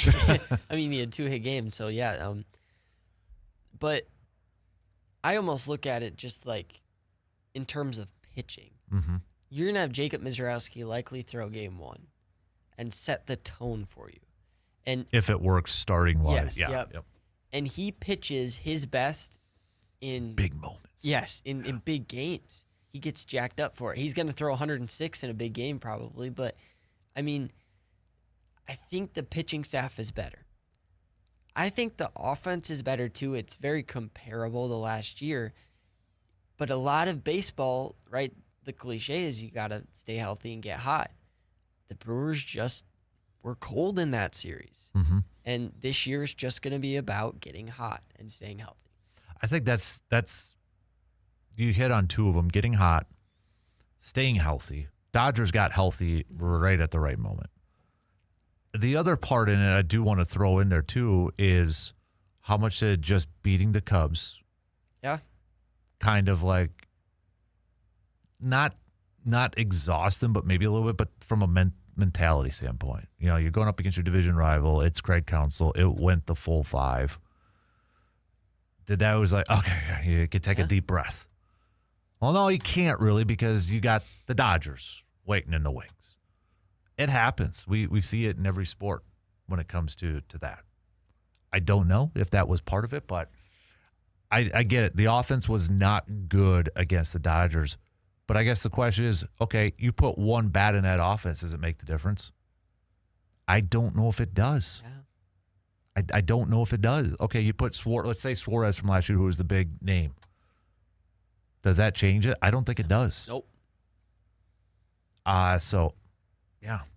And I think this year also, like last year, as a fan, I kind of felt like beat the Cubs. That's the most important part. Mm-hmm. This year, this whole team, and as a fan, it's like this is the year to go to the World Series. Yeah. The second round's not good enough. You have to compete with the Dodgers this year, especially because with the labor negotiations and everything that's going to go on next year, everything's going to change. So this is your year to compete with the Dodgers, and I think the Brewers can feel that too, and they have a little bit of an edge. Mm-hmm. I'm looking at, I think they're better at pitchers right now. Because then, okay, 4-game series, 7-game series, whatever. Yeah, 7-game series. You're not going to have 5 starters. You're probably going to have 4. So assuming everybody's healthy, it's Miz, it's Harrison, it's probably Brandon Woodruff, and then Logan Harrison if they don't acquire somebody. Yeah. If they acquire somebody, then maybe Logan Harrison's a bullpen guy or whatever. But then that means Shane Drone's back to the bullpen. Brandon Sproat's coming out of the bullpen where you don't have to worry about him going more than maybe 2 turns through a rotation. Chad Patrick's still in the bullpen. Uribe, McGill, Jared Koenig, hopefully he's back and healthy. I mean, it's that trickle-down effect when you have a shorter rotation and then all those other guys. Ashby I didn't even mention. Yep. DL Hall might be back at that point too. So what's the biggest weakness? I mean, is the biggest weakness still third base? Probably. I would until we think so. see what Cooper Pratt does. Mm-hmm. And maybe that weakness is fixed with Jet Williams' call-up. That'd be cool. I honestly feel like that's going to be the move instead of trading for a temporary third baseman. Mm-hmm. And then I think at that point it is going to be the end of Joey Ortiz. Yeah. Because David Hamilton, at least, if they're picking between Hamilton or Ortiz to keep on their bench, I think it's David Hamilton because of his bunting and stealing. Yes, you're going to lose some defense with Ortiz, but to have David Hamilton as your primary backup infielder and the flex that he could play second too. Yeah. I think that's going to be, I think you keep Hamilton over Ortiz. He does a lot for this team that just goes under the radar. Mm-hmm. Like yesterday he put down a sacrifice bunt. Yeah. He just will do that. And I think he does a lot. So yeah. I feel like we're going to see Jet Williams actually fairly soon. Do you? Yeah, I think maybe after All-Star break. Okay. Maybe after the All-Star break. Brewers have done this before with third baseman too, like late in the season. Like, do you think you're thinking before September call-ups then, right? Mm-hmm. I hope, because I want him some major league at-bats and experience before postseason, just to get a little bit of that experience. Is that the biggest weakness right now on the team? I think so. I think it is. Either that or, to be honest, late inning relief. I think it's one of those two. And I feel like they're gonna, if I were to power rank them in terms of confidence of what they're gonna add, I feel like it's gonna be bullpen pitcher that they're for sure gonna add. Yeah. I think they that's do gonna like be the guy every year. So. Mm-hmm. Yeah. I just don't know about starters because of their guys that they've got that they can throw out there. We didn't even mention Coleman Crow, who's on the injured list, and that could be a bullpen option too in the postseason. Yeah. I don't know. I don't see it. And it's hard because for me, like, we're talking all about these young players, but it would be nice just to have a guy like a Joe Ryan who's consistent. Yep. That's a veteran that will get the job done, rather than seeing Brandon Sproat come in and being worried either he's going to give up 5 runs in 2 innings or he's going to shut him out for 6. I would rather have Joe Ryan than starting a playoff game for me than Brandon Sproat, than Shane Drowan. Robert Gasser. Honestly, maybe even Logan Henderson too. Yeah. Yeah. If I can get my 4 of Woodruff, Joe Ryan, Miz, and Harrison, sign me up. I'd be feeling pretty good. Mm-hmm. And that's not a knock on Logan Henderson. Mm-mm. But I feel like he could be that bullpen and long relief type of guy too. Yep. You still keep him on the roster for a postseason. Mm-hmm. But they can make the moves. They can. definitely can. I just don't know if they're going to. They'll make a move, I feel. Let's talk more baseball, though. We'll take a quick break and be back after these few words.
So intern Carter, you saw something about Trae Young, right? For anybody hoping that would he go to the Bucks? Yep, Trae Young opted out of his contract and is likely to sign a 3-year contract with the Wizards. So going back to the Wizards. So probably why opt out, then go back.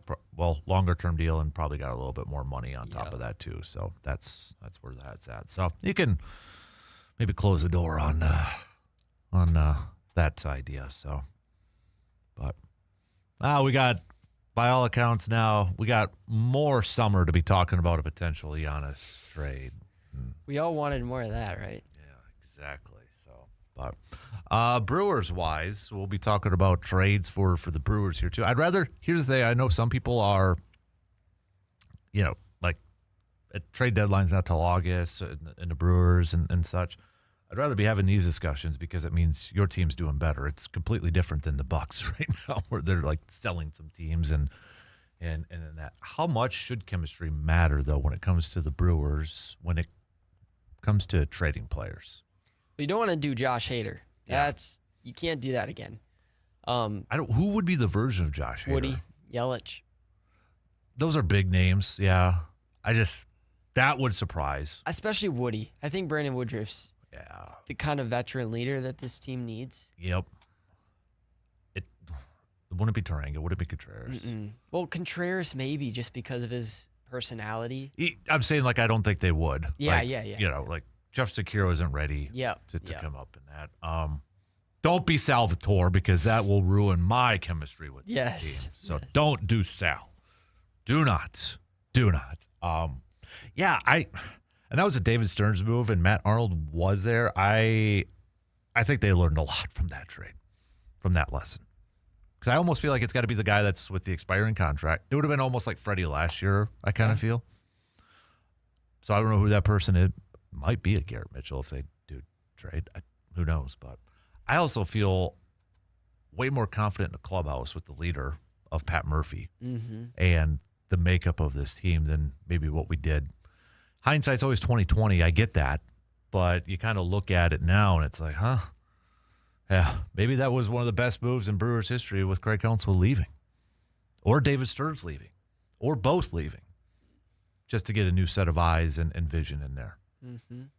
Because, gosh darn it, doesn't it feel like this franchise is in a lot better position than what they were in, was it 2026 now, and what they were in 2023, 2022? Well, if the Brewers go and win over 100 wins, Pat Murphy could win the Manager of the Year for 3 years in a row. I mean, that's insane. And then you're competing again for a World Series. They haven't competed for a World Series probably since 2019? 2018. They lost to the Dodgers in Game 7 because of Chris Taylor. Thank you. Yep. I mean, you're back to competing. That's the fun part. The Bucks aren't going to compete. The Packers, they may compete, but not as close as the Brewers are to competing. So, and everybody talks about, Brewers youth, but really look at it. Chirio's third year. Yeah. Yelich is a veteran. Contreras is a veteran. Tarang's in 4 years already, service. Frelick's a veteran. So it's, yes, pitching, but Mizorowski's already pitched in some really big games. Andrew Vaughn's been through it. Woodruff's a veteran. Yeah. Kyle Harrison's I get it. Yeah. But he's been in the major leagues for a couple of years. It's not like he's an rookie this year. So, I mean, they've got guys that have playoff experience. Cooper Pratt would be the one now on this current roster. You'd be, okay, he doesn't have any experience. But really, when you look at it, Chirios know nothing but the playoffs. Sal Frelick and Bryce Strang have known nothing but the playoffs. Yelich has played in a lot of games. Contreras, they've got that taste. Yeah. They're not an inexperienced team when it comes to it. So you can't even say that about this team. Even I don't have any qualms anymore about Mizorowski pitching in big games. Nope. I know he's only 1 year into his career, but he has been in too many big moment games, and he has surpassed every test. Whether it's a Paul Skeens matchup, a Dodgers versus Kershaw, or what he just did this past Friday, he has done so many. He's accomplished so many check marks on that list. It's mind-boggling at this point. And then what he did in the playoffs last year coming out of the pen. And the cool part is he's also doing it in the not hyped up games. Yeah. He's getting the job done when they need him to. Mm-hmm. And I think that's the cooler part, where some players will play better when the lights are brighter, but won't get it done when they need to. And Mizorowski's does it every single time. He is the ace. Yeah. The ace where when it's their turn in the rotation, and at that point on Friday night, they're coming off of a series loss to the Athletics. Yeah. What does he do? You call it a stopper. He stopped it. Set the tone. And that's what you want from your ace. Sure, he's going to have a game or two probably yet this season where it's not going to be great. It's going to happen. Yeah. But right now we're at the point with Mizorowski where, last year when we were heading into the playoffs, what were we concerned about? Man, control, kind of wild. The dude didn't even throw 100 pitches in that complete game Friday. His control this year is, I don't know what happened in a year or a one off season. But that dude figured it out, whether it was between him and Chris Hook or Contreras, part of that too. They figured that thing out. I think at the beginning of the year, he took some off his fastball because you were seeing 99 on the corner and he was hitting his spots. But as he's gotten better, his confidence has grown. And you saw his last pitch, 103, bottom of the zone, dotted. I mean, now he can spot 103, which is crazy.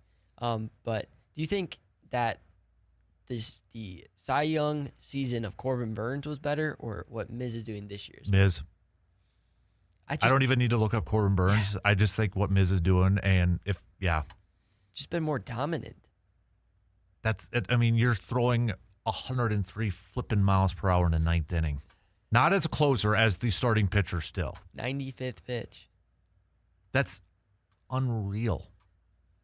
And you throw in a wicked slider. You throw in all. I running out of things to say, but I feel like now he's going to probably do something tomorrow that we're going to be talking about Monday morning again. It's like, can you believe now that he did this? Probably. And I know the easy thing is for Brewers fans to say, sign him now, sign him now. If I'm repping Miz, I'm saying don't sign. But with the lockout, maybe you are. I don't know. But it'd have to be a Yelich contract. It would have to be, you can't get away with a Freddie type of deal. Yeah. Or even, you probably can't even get away with a Jackson type of deal. No. Nope. It would have, you're right. If it's a Christian Yelich type of deal where it's $200-some million or $300 million, okay, then you think about it. I would take that if I'm Miz, though. I probably would, too. So the only question would be is, do you want it for 10 years or do you want it for 5 years and try to hit the market again? Yeah. Yep. That'd be the only other thing. But he is, just. I don't know about you, though, Zach, saying he said that him and his wife thought I looked like Jacob Mizrahi. I don't know about that. No, come on. Maybe a little bit. No. Do you throw 103? No. Okay. No. That's not a compliment either. So, no. All right, let's take a quick break. Back after these few words.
Got about 20 minutes left to the top of the hour here.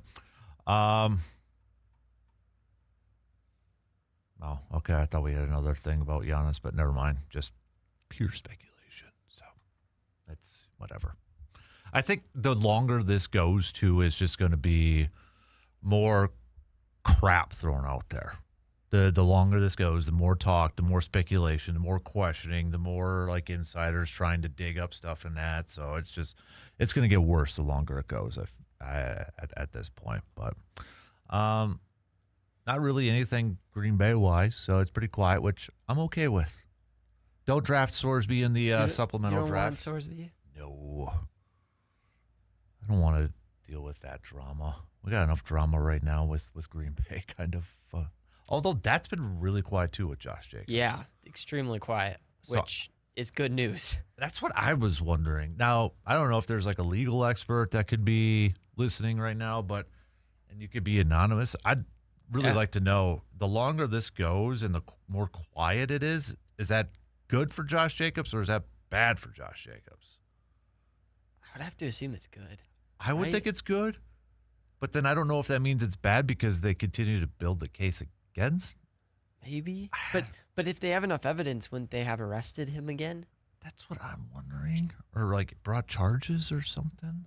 I don't know. And I don't want to pretend, but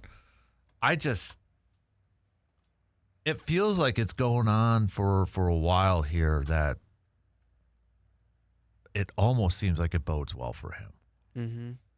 So I don't know, but maybe somebody else with better understanding of how that plays out can chime in and that. But that definitely changes things if he's exonerated and he's cleared of any wrongdoings. And because if he does miss time, this is, to me, a completely different ball club.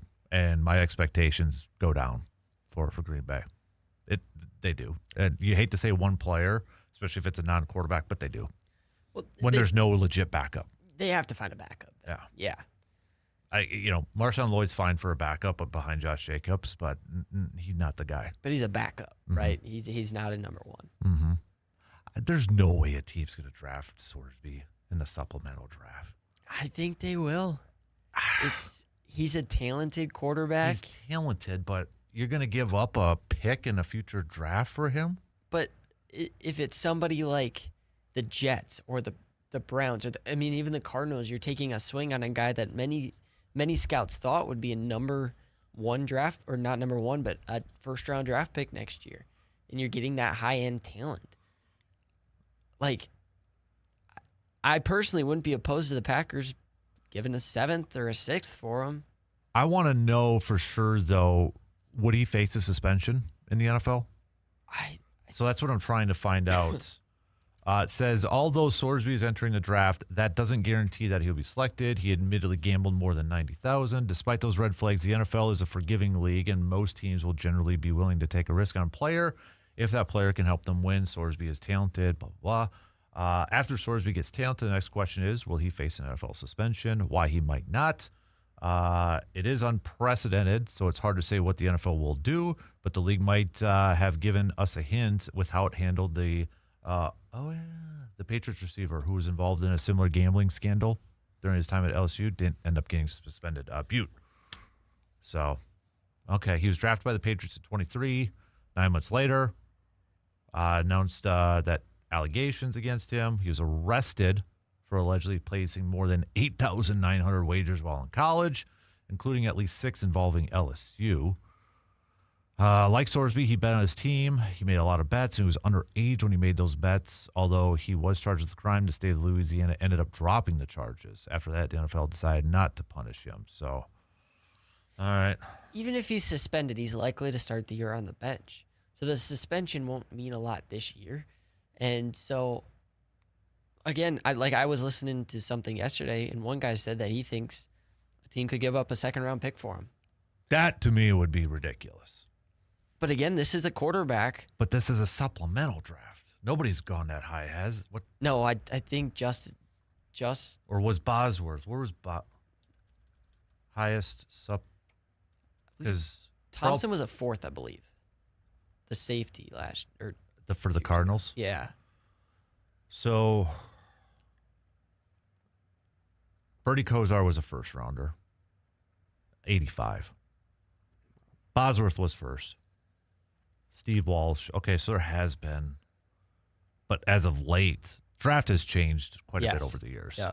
So Sam Beal was a third back in 18. That would be the high. Terrell Pryor was a third. Second would be the highest since Tony Hollings in 2003. I forgot Mike Wall was a supplemental draft pick because he was suspended his senior season after testing positive for steroids. The former Packer offensive lineman. Oh man, we'll see.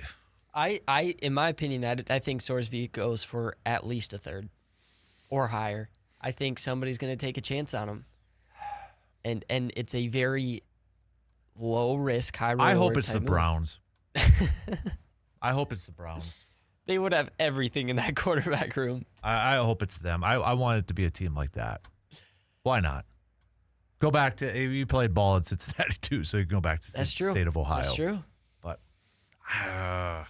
Green Bay ain't doing it. I don't think they don't want the drama. That's going to be involved with it. When is the draft again? I don't know. Is it next week?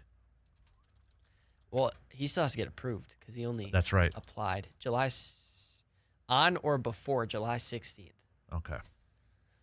Mid to late. Okay, so we got some time. You had to have an entry by the 22nd of June. Is he the only one that entered? I believe so, as of right now.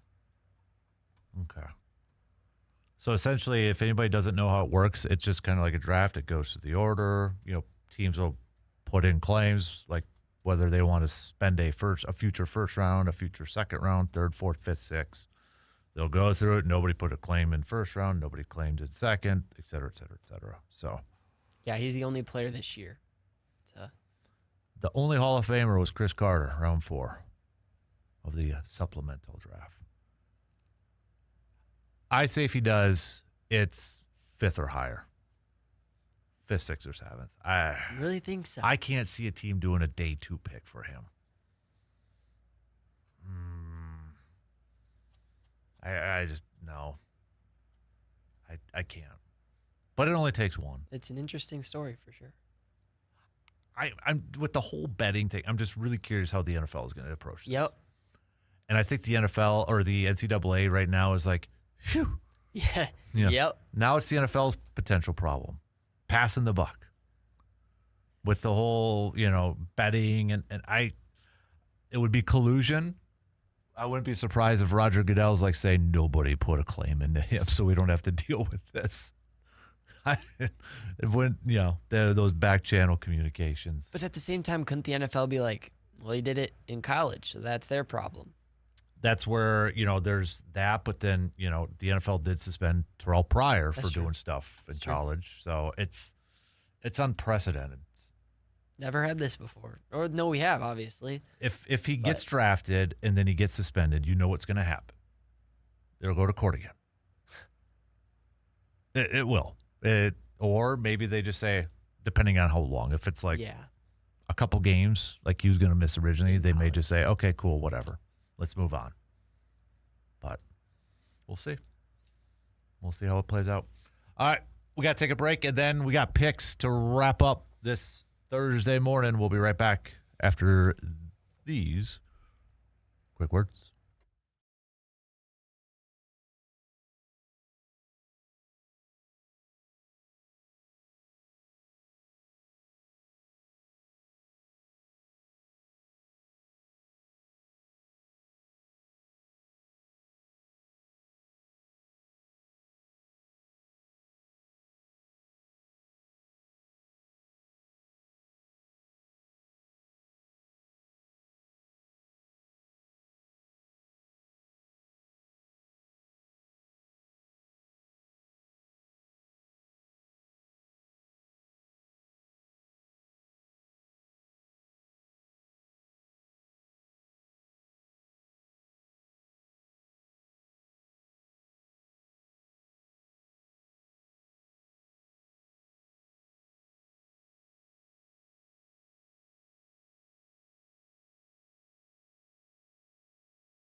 All right, let's end these shenanigans, these Thursday shenanigans, with some picks. Do you want to do a U.S. Open pick too? Sure. Might as well. U.S. Open golf, U.S. Open going on right now. If you forgot about it, you're not the only one. So, let's start off with there. I'll make it non-dramatic. Scotty Scheffler. That's who I was going to go with too. So let's go Scotty Scheffler for the pick because, I feel bad because this should have been pumped up more, and I don't know if it's World Cup and everything else going on, if it just kind of fell on the back burner, but I feel like from a national perspective, it hasn't gotten a lot. Now, nothing will ever match the Masters, but U.S. Open, man, come on. Got PGA, I get. Nobody really cares, but U.S. Open, come on. All right. Baseball games, not a lot because it's getaway day for some teams, but we've got Toronto taking on Boston. I'll go the Blue Jays. Oh, Blue Jays too. Let's do Minnesota versus Texas. Hey, Joe Ryan. Yeah, give me Minnesota. I'm going to go with the Twinnies too. Baltimore and Seattle. Seattle.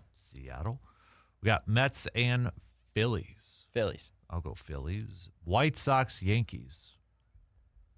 The fact that we're still pausing on this one tells you just how good the White Sox are. I'll go to White Sox. I'll go White Sox for today. Let's go Giants, Braves. Cardinals, Royals. Cardinals. Angels, Athletics. And then Cleveland, Milwaukee. The Bob Uecker series. If you know the Major League Series movie. So,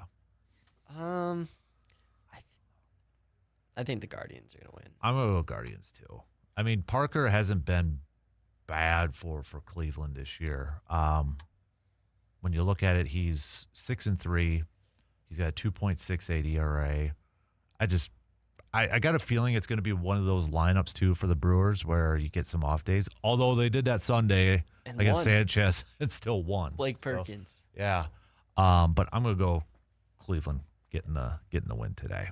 So, and then they'll be ready to go for the series against the Braves. Atlanta Braves. All right. So, again, 1:10 first pitch. You can listen to the game on your radio dials of 105.1 FM, 790 AM. Coverage will begin 35 minutes prior. So if you do your math, that should be around 12:35 today.